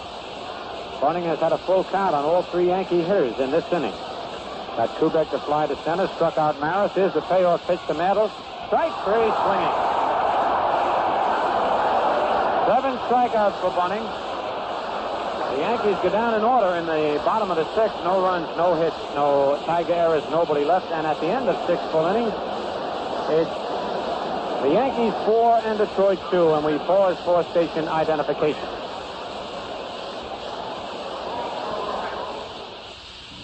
This is WOKO, Quality Modern Radio, 1460 on the dial in Albany, New York, your Yankee baseball station. WOKO time, 21 minutes before 4 p.m. Bill Stafford walking slowly out to the mound as we take another look at the scoreboard. In the American League, it's the Red Sox 2, Minnesota nothing at the end of 3. Stallard against Pasquale. Cleveland nothing, Baltimore nothing at the end of 5.5. Bell against Barber. White Sox beat the Senators in the first game of a doubleheader 5-4, scoring twice in the 9th. Pierce the winner in relief, Katina the loser, Tasby home in the 8th with 1 on. Second game is Pizarro against Gabler. Los Angeles at Kansas City postponed because of rain. In the National League, Cincinnati is at Philadelphia. It's 2-2 at the end of 6.5. O'Toole against Owens, and it's raining in Philadelphia. Time is holding up that game. Pittsburgh at St. Louis. Pirates 7, Cardinals 1 at the end of 3. Friend for Pittsburgh. Simmons started. Seacott in the 2nd. Clemente home in the 2nd with 1 on. Milwaukee at Chicago. It's tied 3-3 at the end of 5.5. Burdette for Milwaukee. Brewer started. Schultz in the 6th. Adcock home in the 6th with 1 on. Ernie Banks in the 4th with 1 on. His 25th and San Francisco at Los Angeles has not started.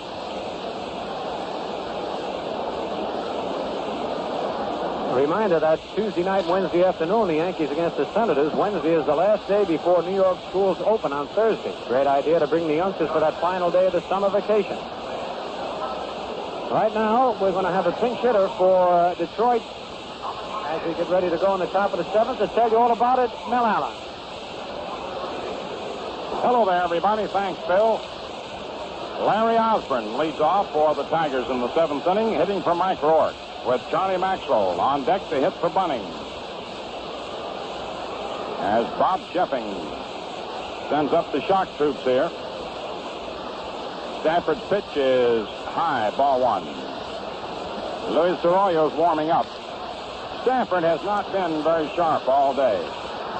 He has managed to get out of some jams, but has been in frequent trouble. Now the delivery. It's in there, strike one, 1-1. There has not been but one inning in which he retired the side in order. The right-hander's pitch, swung on, bounced towards second. Richardson has it, throws on to Skowron, one away. Now Charlie Maxwell coming up to bat for Jim Bunning. Maxwell hitting .245.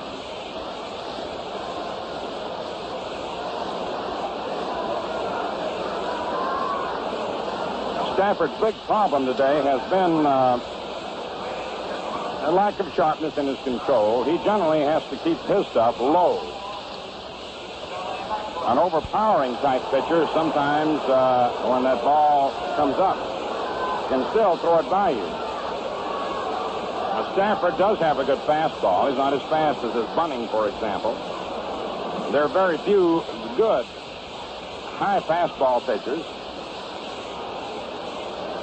A typical example of whom, of which would be Early Wynn in his prime.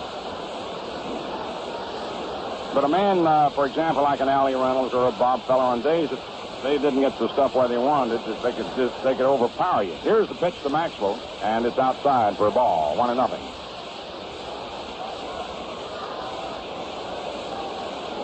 That's what makes this game. And days you do, days you don't. And then the days you have to labor hard. The pitch in there for a strike, 1-1, to overcome certain deficiencies. 1 ball, 1 strike. Charlie Maxwell, left-hand batter, hitting for Bunning. 4-2 New York, 7th inning. Bill Stafford's delivery, change of pace, is a little high. Ball 2, 2-1.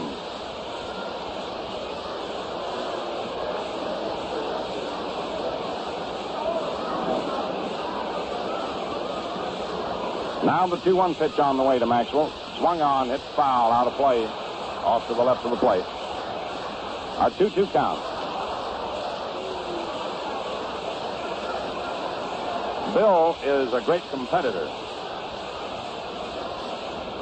He's a much more mature performer than his 23 years might tend to indicate. A native of Athens, New York, a deputy sheriff, a fine guy. Pitching now to pinch hitter Charlie Maxwell of Paw Paw, Michigan. And the 2-2 delivery swung on and fouled off again out of play to the left of the plate. The Yankees almost had Maxwell once. Came up into the majors through the Red Sox organization.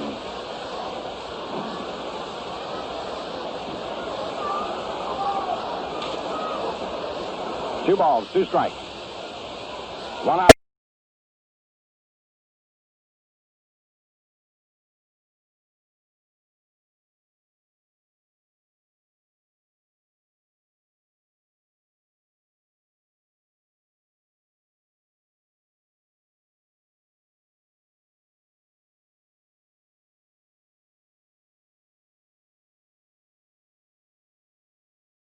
People are amazed to see a rookie throw a curveball 3-2.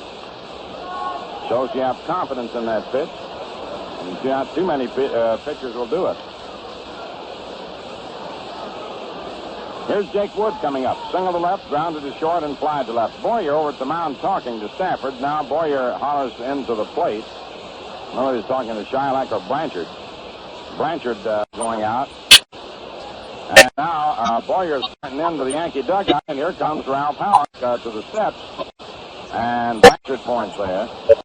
So here comes Ralph Halleck out. As you know, Stafford had a sore arm early in the year and occasionally will tighten up on him. And that may be what's happening now. I can't be certain, but watching fellas pitch all the time, you can tell when they're sharp when they're not. Halleck leaves him in.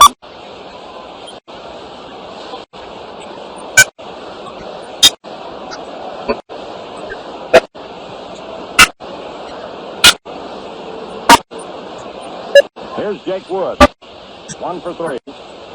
Bill Bruton on deck. 4-2 New York, 7th inning. Stafford will wind up, and the pitch is played. And here comes Boyer up with it. Fires on to Moose in time, and they get him. He was looking for that ball. He came charging in since the ball was released. He sort of fingered back and decoyed him, and as soon as Stafford released that ball, he started racing in. He opened himself up to a swing. But he got him.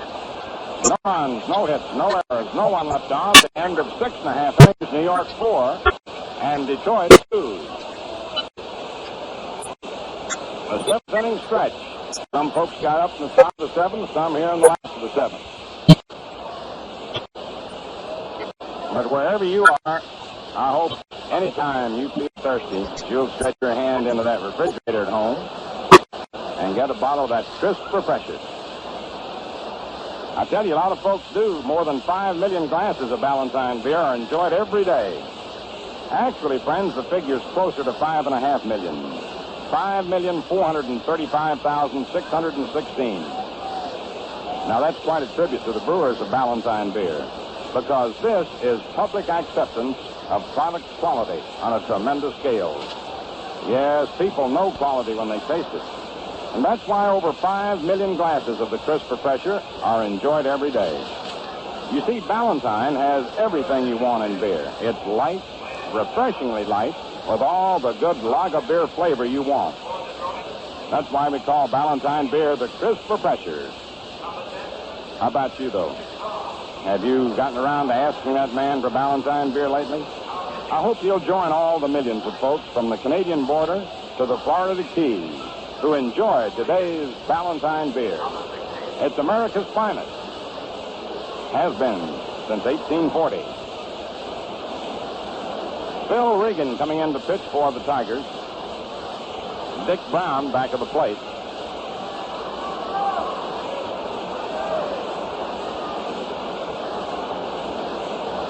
Jim Bunning in 6 innings.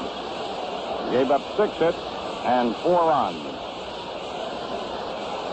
Jim was, except for a sudden rash, a sudden outburst there in the first inning by the Yankees after retired the first 2 men.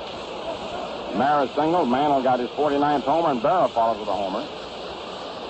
He gave up 2 singles in the 5th for a 4th run. Otherwise, struck out 7 men and didn't walk anybody. And that's always important aspect of any game. Sometimes they walk them and they may get hits every time, but as a rule, don't walk anybody, you got fairly good stuff, you're in good shape. Regan with a record of 10-7, making his 29th appearance. Started twice against the Yankees this year and beat them twice. 8-3 and 4-2. Yogi Berra, the batter. The delivery is in there, strike 1. Dick Brown back to the plate, making his first appearance in harness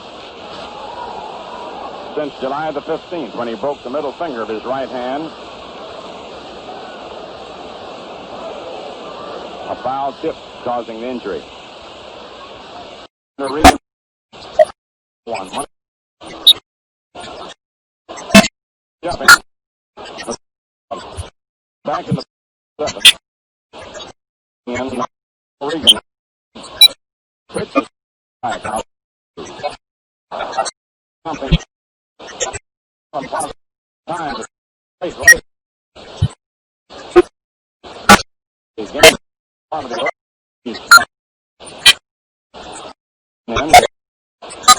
and on it is out.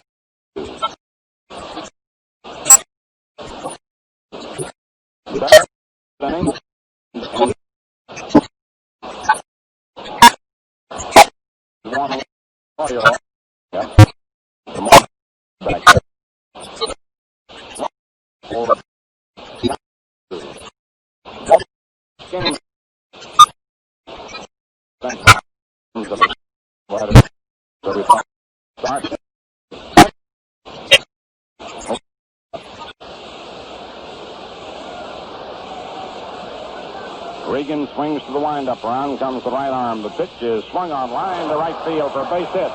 Kaline up for the ball. Puts it back into Jake Wood.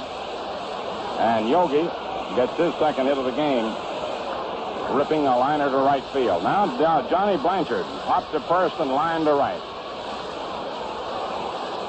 Regan has had to change his pitching pattern to Blanchard.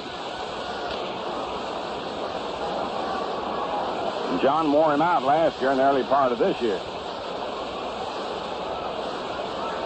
So Regan changed the way he worked on him. The delivery, look out, down he goes. Ball one. I don't know whether that was part of the pattern or not.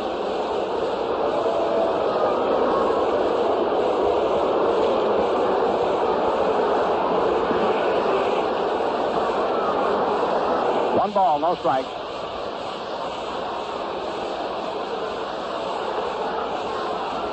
Regan delivers, and Blanchard takes it high. Ball 2-0.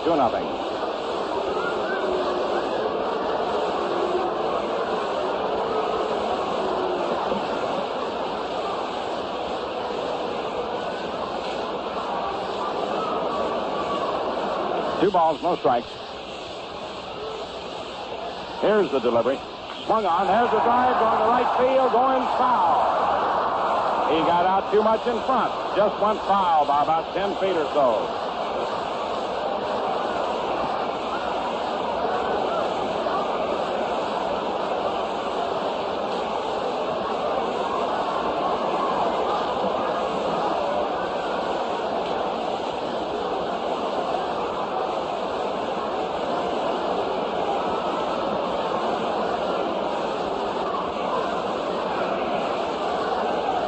Two balls, one strike.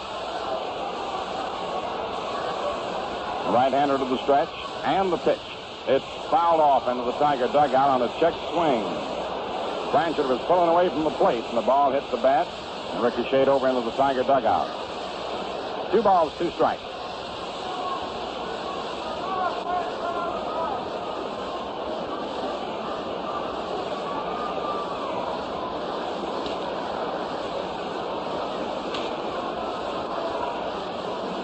Now the delivery. Change of pace is swung on and fouled off coming back here.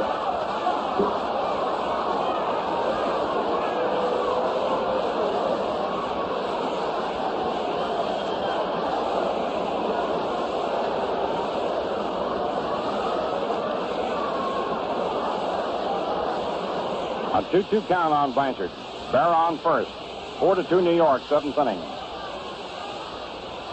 Regan in relief of Bunning. Taking a lot of time looking for the sign. Now he's to the stretch. And the pitch. It's outside, ball 3. 3-2. Fastball that tailed away from John.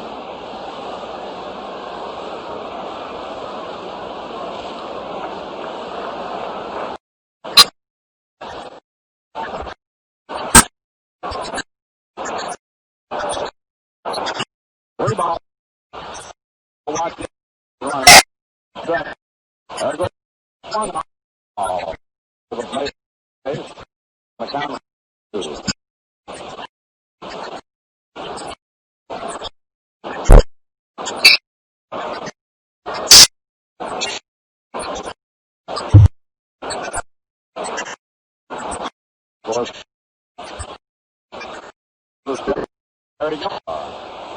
Blanchard draws the walk. moving Berra to second. And bringing up Bill Skowron, who twice has struck out.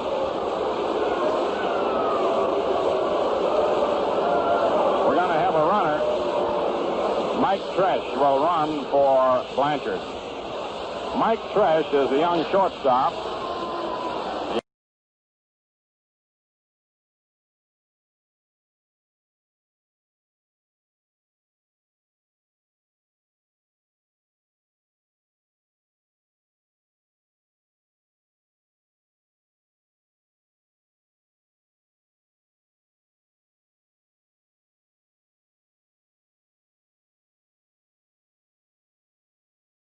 Pretty good job there at Richmond. Batted .316. Wally Moses talking to him.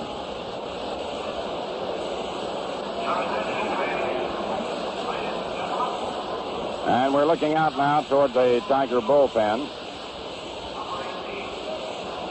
And Terry Fox is coming in. Terry Fox. Fox has real good breaking stuff. Bob Sheffing, knowing that Moose likes to chase curveballs away from him, and bringing in Terry Fox, good curveball pitcher. Very good fast one, too. Regan pitched to two batters, allowed a single and a walk.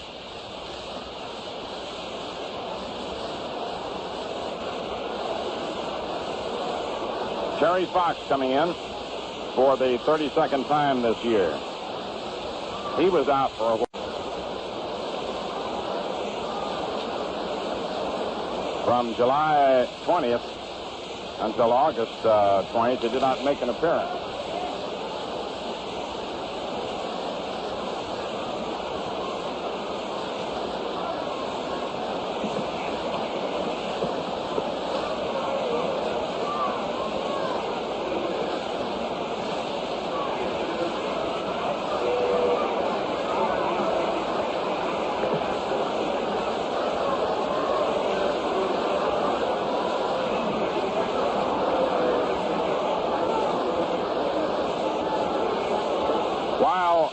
Terry Fox warms up. We'll pause for station identification.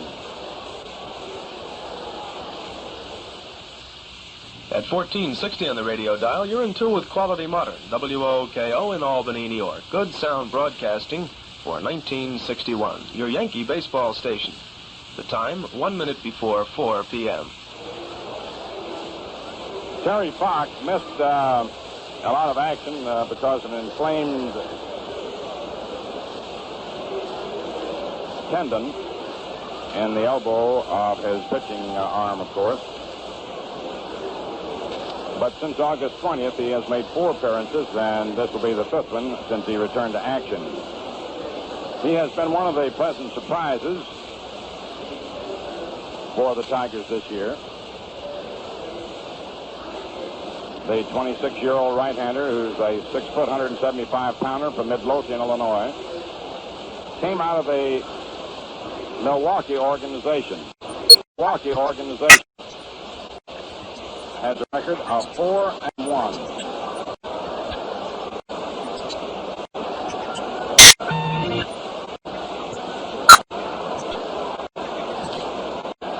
And an earned run average of 1.43.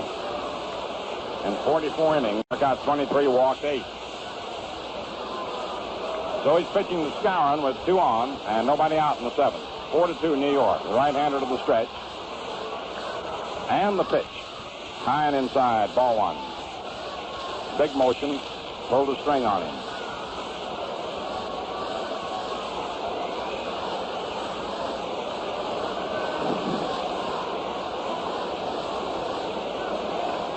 McAuliffe shortened up at third. Fox again to the stretch. And the pitch. Curveball on the corner. Strike 1, 1-1. He got a beautiful curve.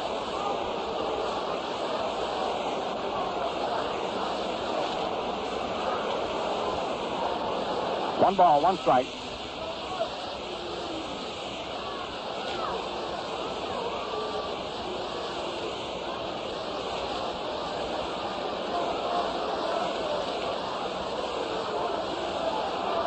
Ready for the 1-1 delivery. Here it is. Curveball swung on and hits foul upstairs. Strike 2, 1-2.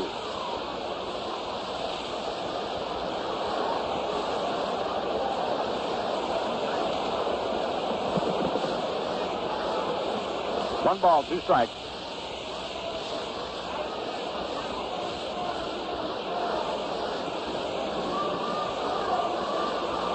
Clete Boyer on deck.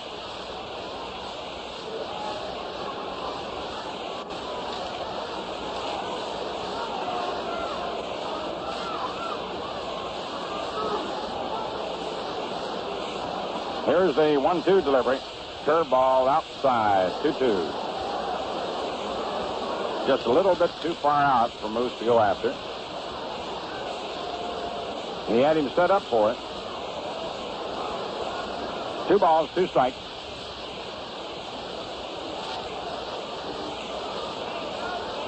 Bear on second, and Tresh running for Blanchard on first. Cash in behind the runner. Stretched by Terry Fox. And the pitch. Swung on, hit foul. Out of play. The fastball went off to the right of the plate into the upper deck.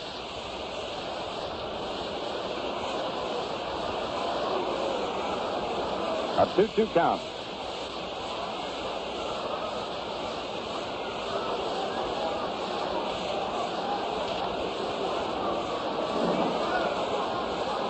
Berra eases off second. Tresh off first. Fox to the stretch and the pitch. Swung on and missed. Strike 3. Curved him. 1 away. Third time Moose struck out today. Now coming up is Clete Boyer. Pops to short and single to left.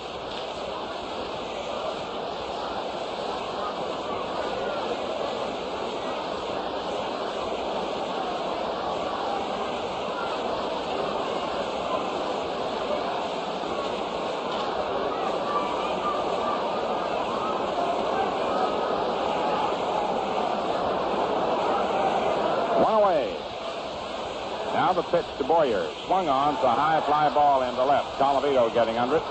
Waiting and makes the catch. Runners hold. And now Elston Howard is going to bat for Bill Stafford.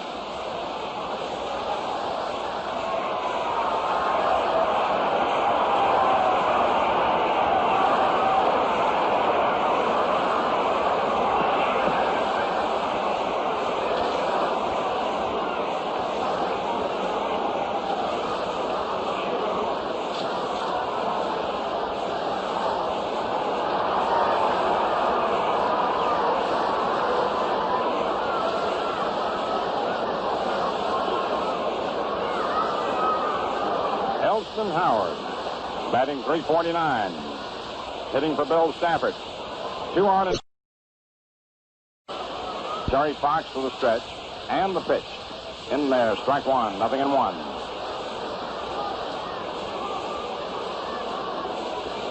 Dick McAuliffe guarding that third baseline very tightly. Fernandez shaded a little over towards second.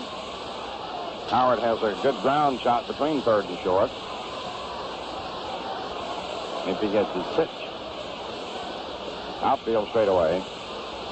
Berra moves off second. Tresh off first. The right-hander to the stretch. And the pitch.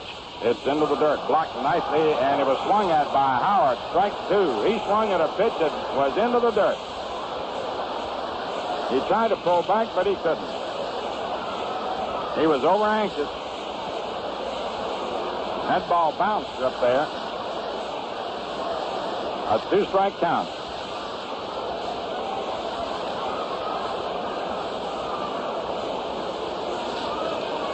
Sometimes a fella gets over anxious.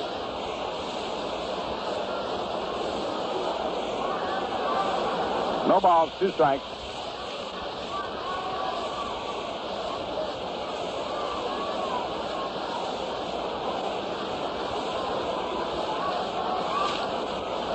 Berra on second.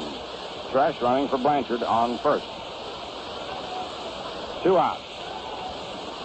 The stretch and the pitch is right in there. Called strike 3. Howard caught looking. And Terry Fox came in and really put out the fire. No runs, 1 hit, no errors, and 2 men left on. At the end of 7 innings, New York, 4 runs, 7 hits, no errors, 2 men left on. The Tigers, 2 runs, 6 hits, no errors, and 5 men left on. Luis Arroyo's coming in from the bullpen. Meantime, you can move into the kitchen and get some crisp refreshers. I hope you remember to take along some 6-packs of Ballantine beer. You'll refresh with the crisp refreshers. Bill Stafford went 7 innings, allowed 6 hits.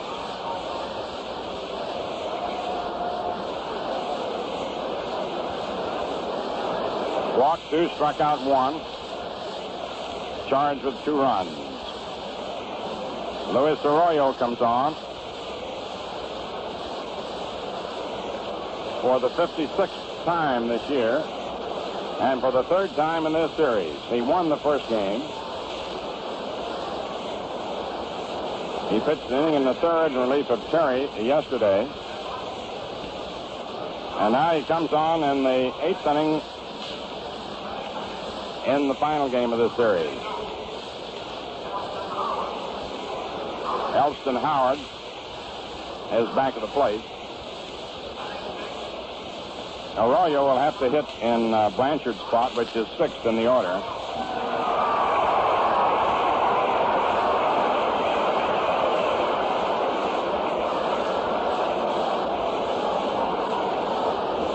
It'll be Bruton, Kaline, and Colavito.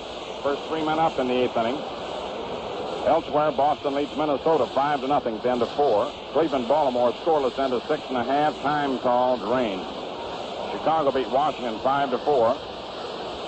Second game, Chicago leads 1-0. End of an inning and a half. Los Angeles, Kansas City rained out.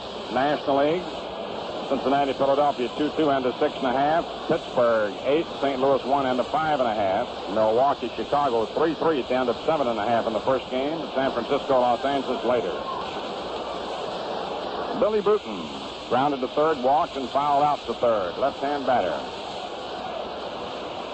Luis Arroyo into the windup. Around comes the left arm. In comes the pitch, and it is swung on and lined by second to right center for a base hit.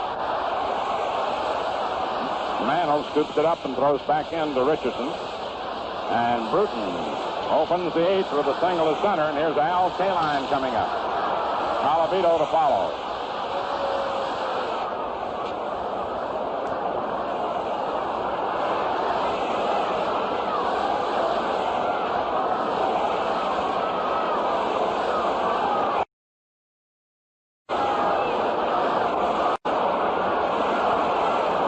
Delivery, swung on, lined into center for a base hit. And there goes Bruton around second on his way to 3rd.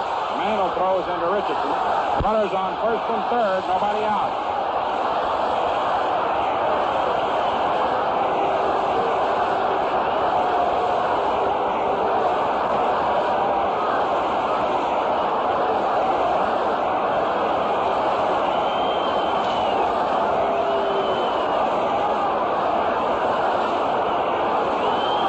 Colavito coming up. And Tiger fans now have something to cheer about as Colavito steps up with runners on 1st and 3rd and nobody out. The stretch by Arroyo. The pitch swung on. Ground ball hit the short. Kubek up with it. Over to Richardson. Back to 1st. Double play. Bruton score.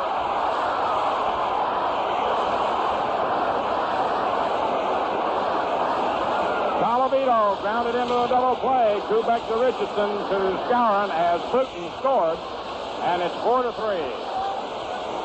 The Yankees' 152nd double play. Now here's Norm Cash, who grounded to second, double to right center, and homered. It's 4-3, 2 outs. Norm Cash, the Major League's leading hitter, batting .365. Arroyo's delivery. In there, strike 1, 0-1.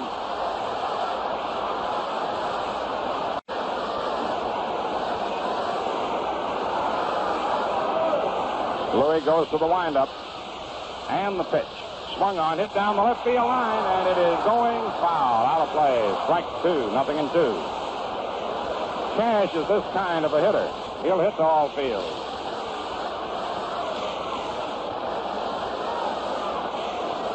Green to get something he can pull. He'll do it like he did there in that 6th inning. He really rode it deep into the bleachers. Arroyo goes to the windup and the pitch. Swung on and missed. Strike 3. The side's retired. 1 run. 2 hits. No errors. No one left on. At the end of 7.5 innings, New York 4, Detroit 3.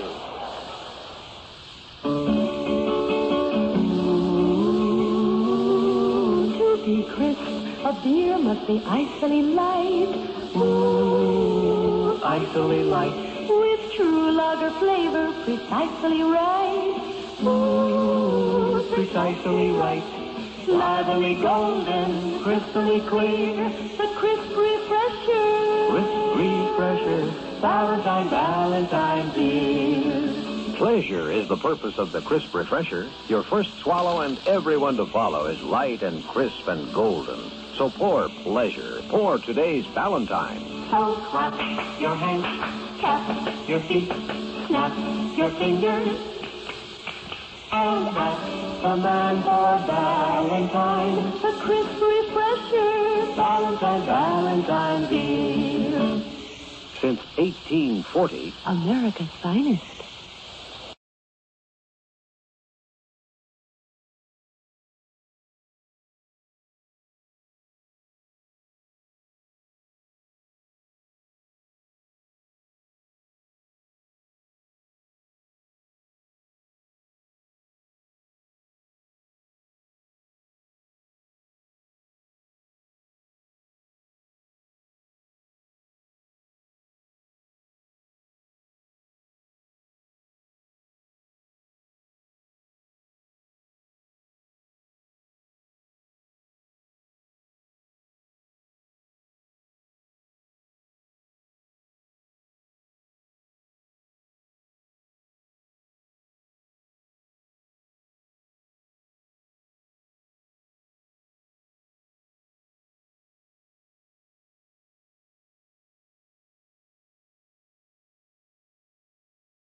In the last half of the 8th inning, it'll be the top of the New York order. Bobby Richardson, Tony Kubek, and Roger Maris.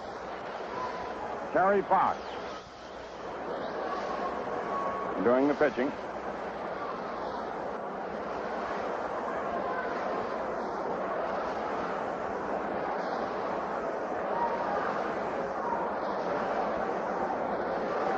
Yankees 4, Tigers 3. Last of the 8th. Richardson struck out, single to right center and single to center. 2 for 3. Terry Fox into the windup. Around comes the right arm. The pitch is a curve outside. Ball 1. The paid attendance today is 55,676. With servicemen, a total of 56,464. Now the 1-0 delivery. Swung on to high fly ball and to short right center. Wood waves everybody away and makes the catch. Bruton and Kaline were moving on. 1 down. Tony Kubek flying to left, struck out, and flying to center. And it is suddenly getting cloudy here.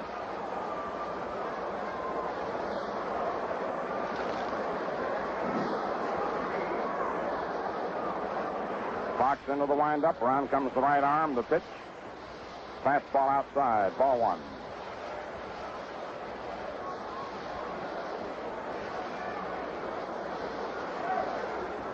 One ball, no strikes.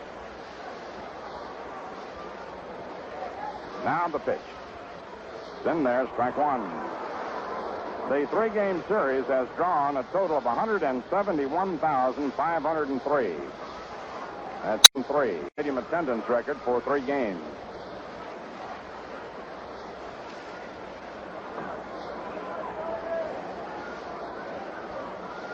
The 1-1 pitch to Tony. Swung on. There's a high fly ball into center. Billy Bruton is under it and has it. And they're 2 away. And Roger Maris coming up. Single to center, grounded to first into a double play and struck out.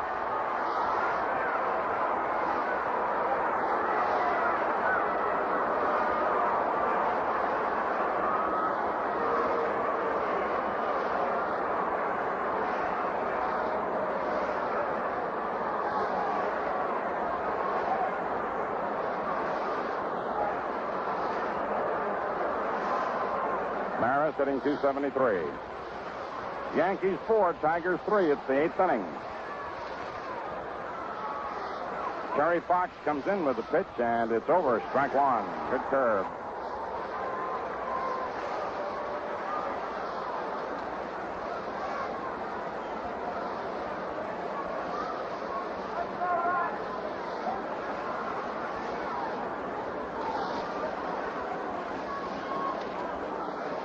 Now the 1-strike offering on the way. Swung on and fouled off. Thought hit the mask, I believe, of the plate umpire. Strike 2, nothing in 2.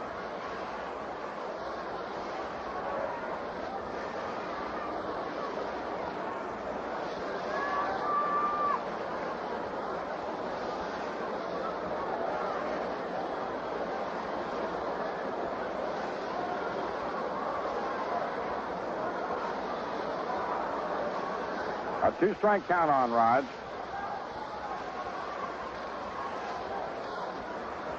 Two outs. Fox goes into the windup. And the pitch. High and away. Ball one. 1-2. He wasted that pitch. Trying to set him up.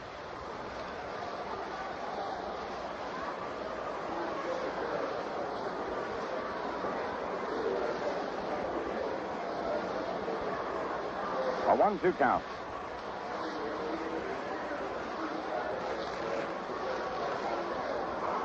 Fox swings.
Got two reasons. One is Arroyo often pitches better to right-handers than left-handers. Here's the pitch. And it's ball 2.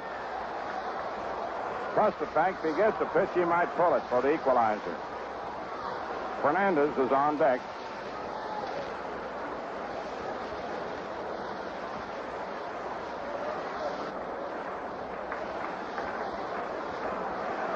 Now the 2-0 delivery. Inside, ball 3.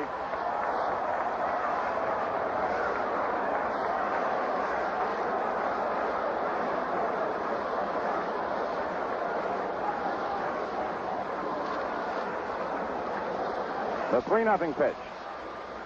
Strike one. 3-1.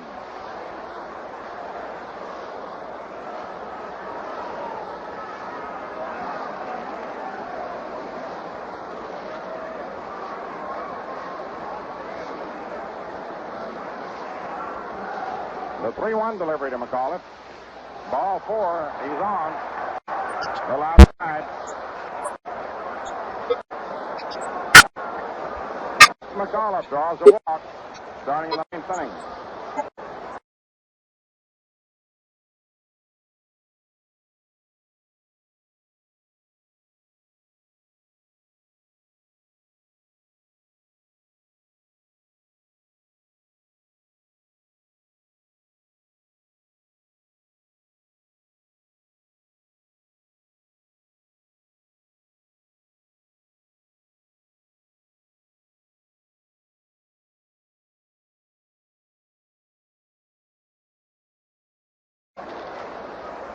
Boyer is vulnerable at third. He has to shorten up. The stretch and the pitch.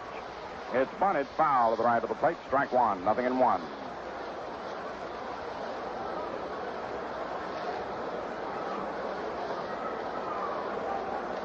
Fernandez has a look at Phil Cavaretta to see whether the sacrifice is still on or whether he's to be swinging. He's got Boyer way in. McAuliffe leads away. The stretch and the pitch. And it is bunted, foul to the right of the plate. Strike 2, 0-2.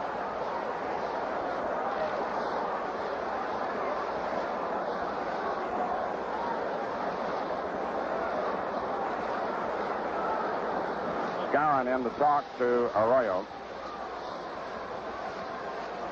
Yankees 4, Tigers 3. It's the 9th inning.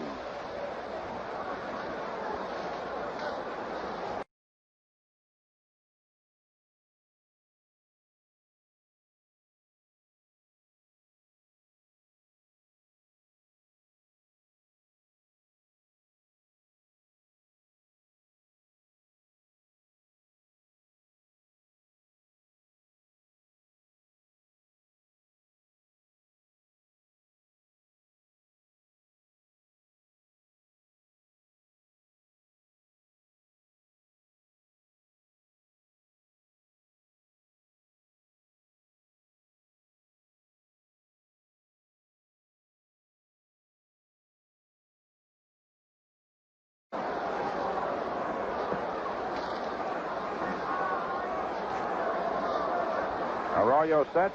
Here's the pitch. And it's low. Ball 2, 2-2.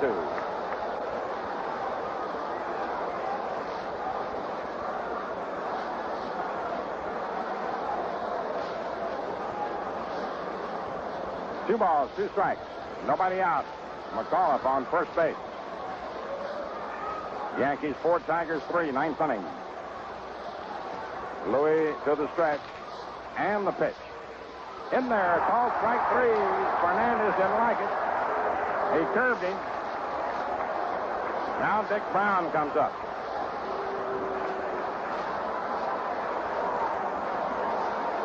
Dick Brown, right-hand batter.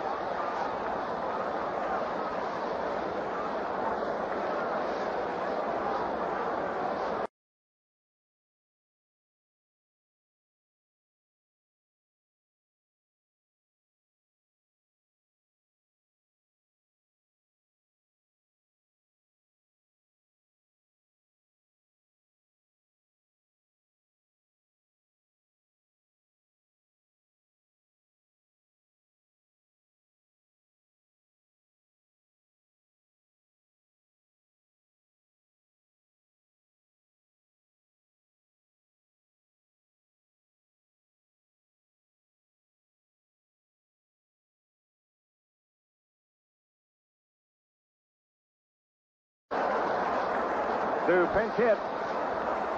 Ralph Halleck out to the mound to talk to Arroyo.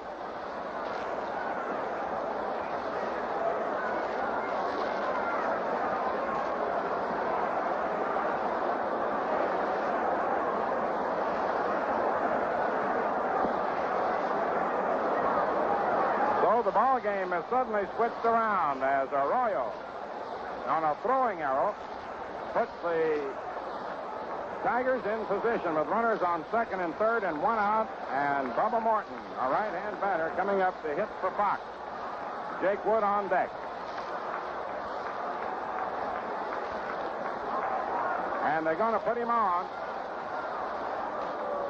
with first base open.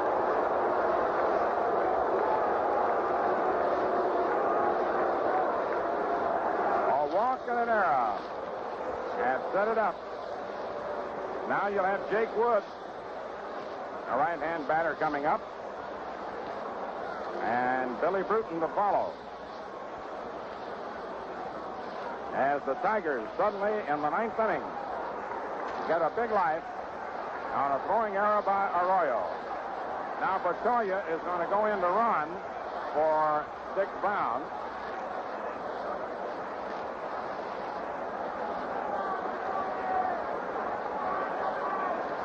Bertoya goes in to run for Brown. You got McAuliffe on third, Martin on first. One out, and the batter, Jake Wood. Single to left, grounded to short, fly to left, and was out on a bunt.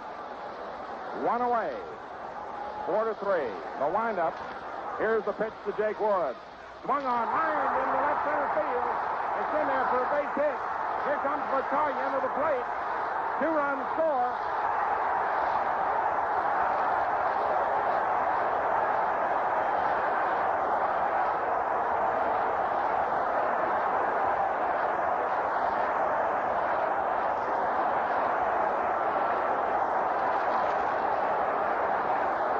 Jake Wood lines a single to left, scoring McAuliffe and Bertoya.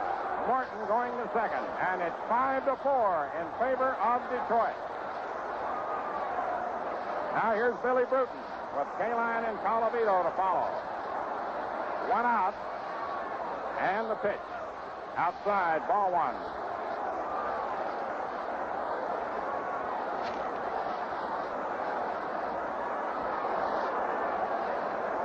Martin leads off second. Jake Wood off first, driving in 2 big runs, 59 for the season. The pitch to Bruton, swung on to high pop. And the infield fly rule is called. Kubek makes the catch.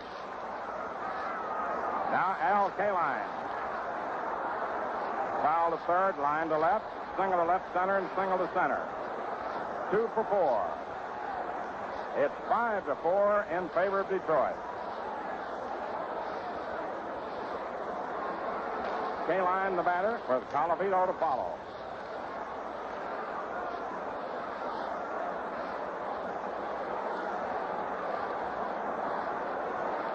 Bubba Morton on second, Jake Wood on first.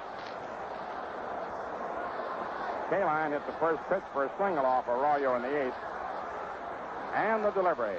Swung on, grounded toward third. Up with it is Boyer, throws across the scour, and the side's retired.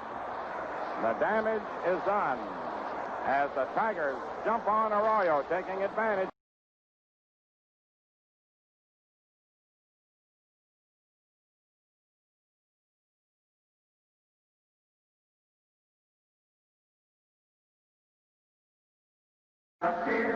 Big cans of beer, so crispy, refreshing anytime, Valentine.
Not only for Fox, but a turning performance in light of what happened in the 9th.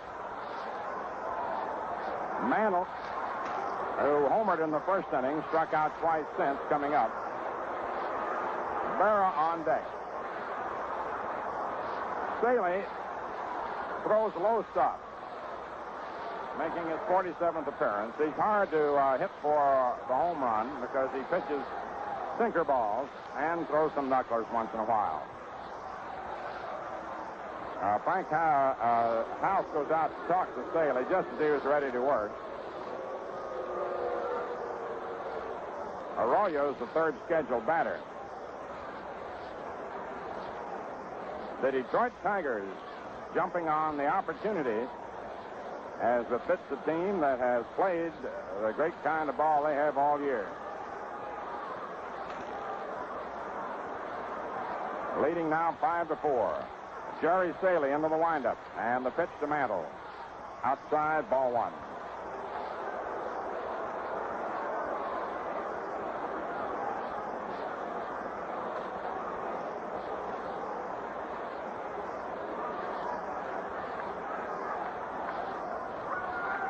The 1-0 pitch to Mick. Swung on. There's a high drive to deep right field. Look out now. Kaline, he is not going to get it. A home run. Number 50.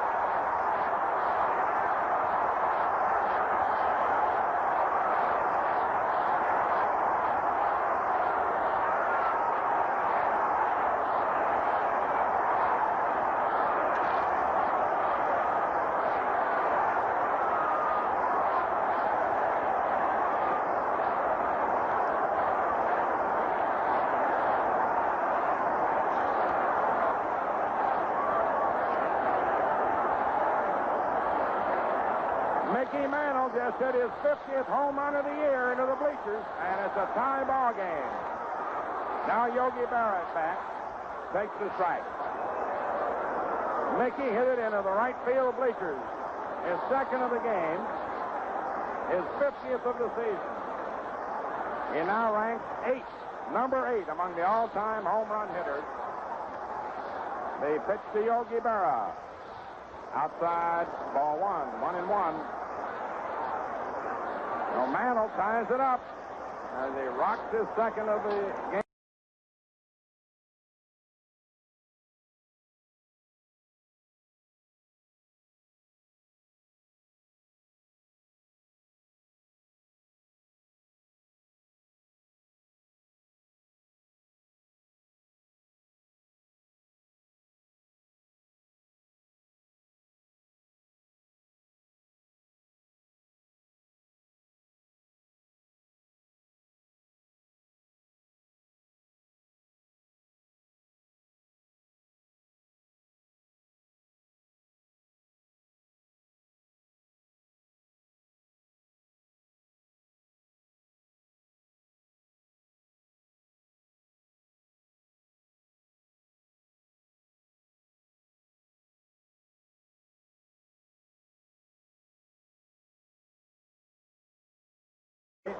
Worked to Mantle and Berra.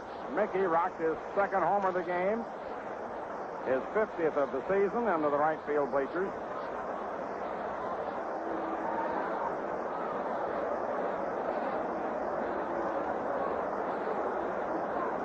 Driving in 3 runs in the game for 118 this season. Berra singles to right.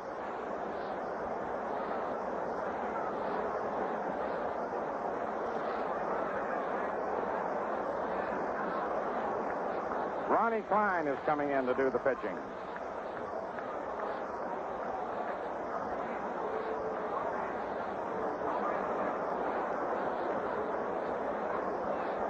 Ronnie Klein,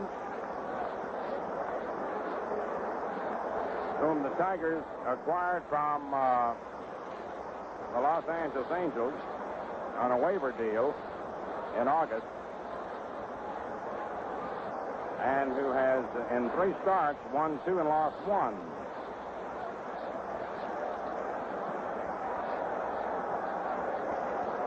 Ron Klein, 6'3", 198-pounder. Last year with the Cardinals, had a 57-92 lifetime record in the National League.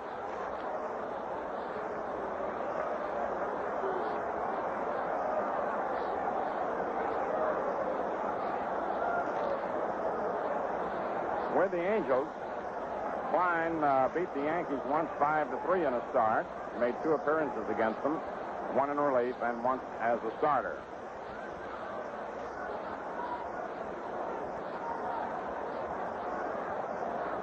Started out in the majors with Pittsburgh in 1952, and then was traded to the Cardinals for Tom Cheney and Gino Cimoli in December 1959. Was with the Cardinals last year, and then they sold him to the Angels April 10th of this year.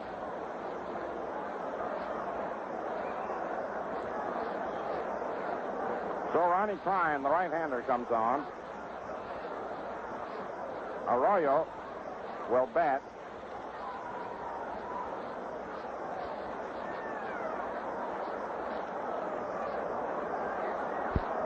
Klein throws a good knuckleball, by the way.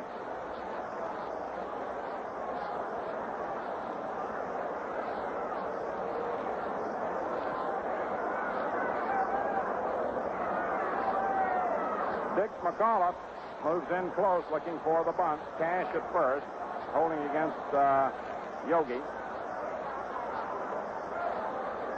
Arroyo bats left-handed. 5-all, 9th inning.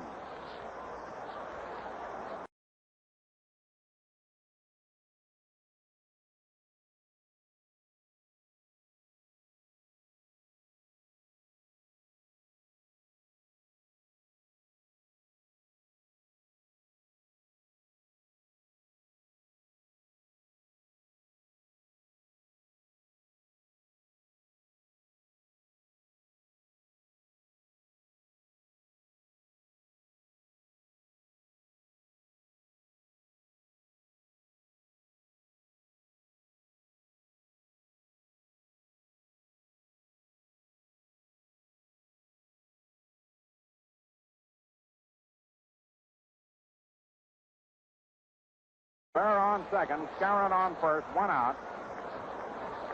And Boyer at bat. 5-5, it's the 9th inning.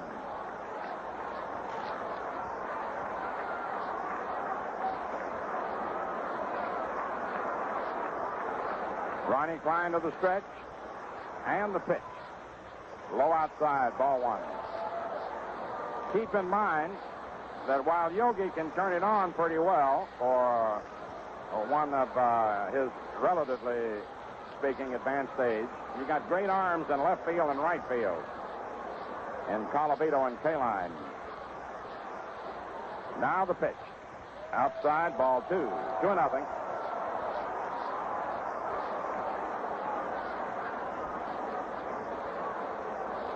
Two balls, no strikes. 5-5. It's the last of the 9th.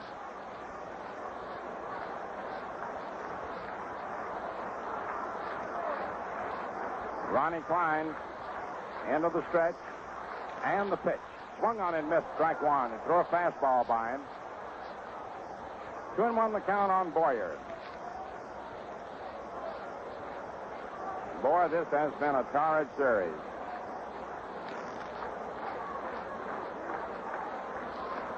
Berra leading away from second, Skowron from first. The stretch, here's the pitch. Swung on, the line drive, but right at Al Kaline. He grabs it and a runner's hold. A wicked liner, but right at Kaline. So there are 2 outs and Elston Howard coming up.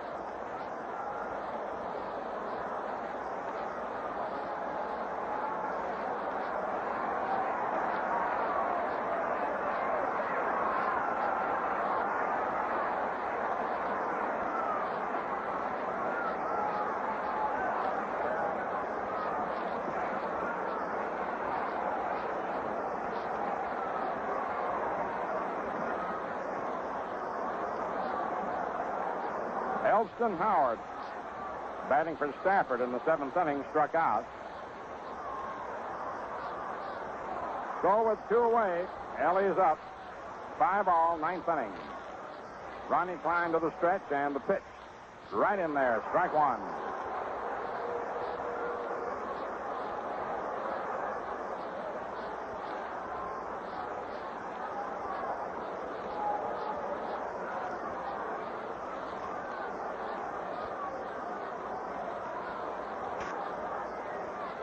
Klein sets, steers the pitch. Swung on. There's a high drive to left. Colavito going back. And the ball is going down. The ball is over.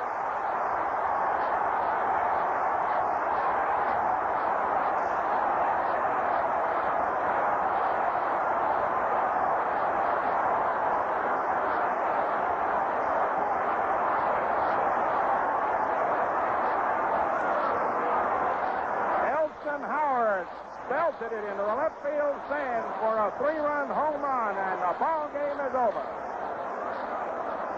He scored. Gowan and Berra ahead of him, and the Yankees sweep the series 8-5. Howard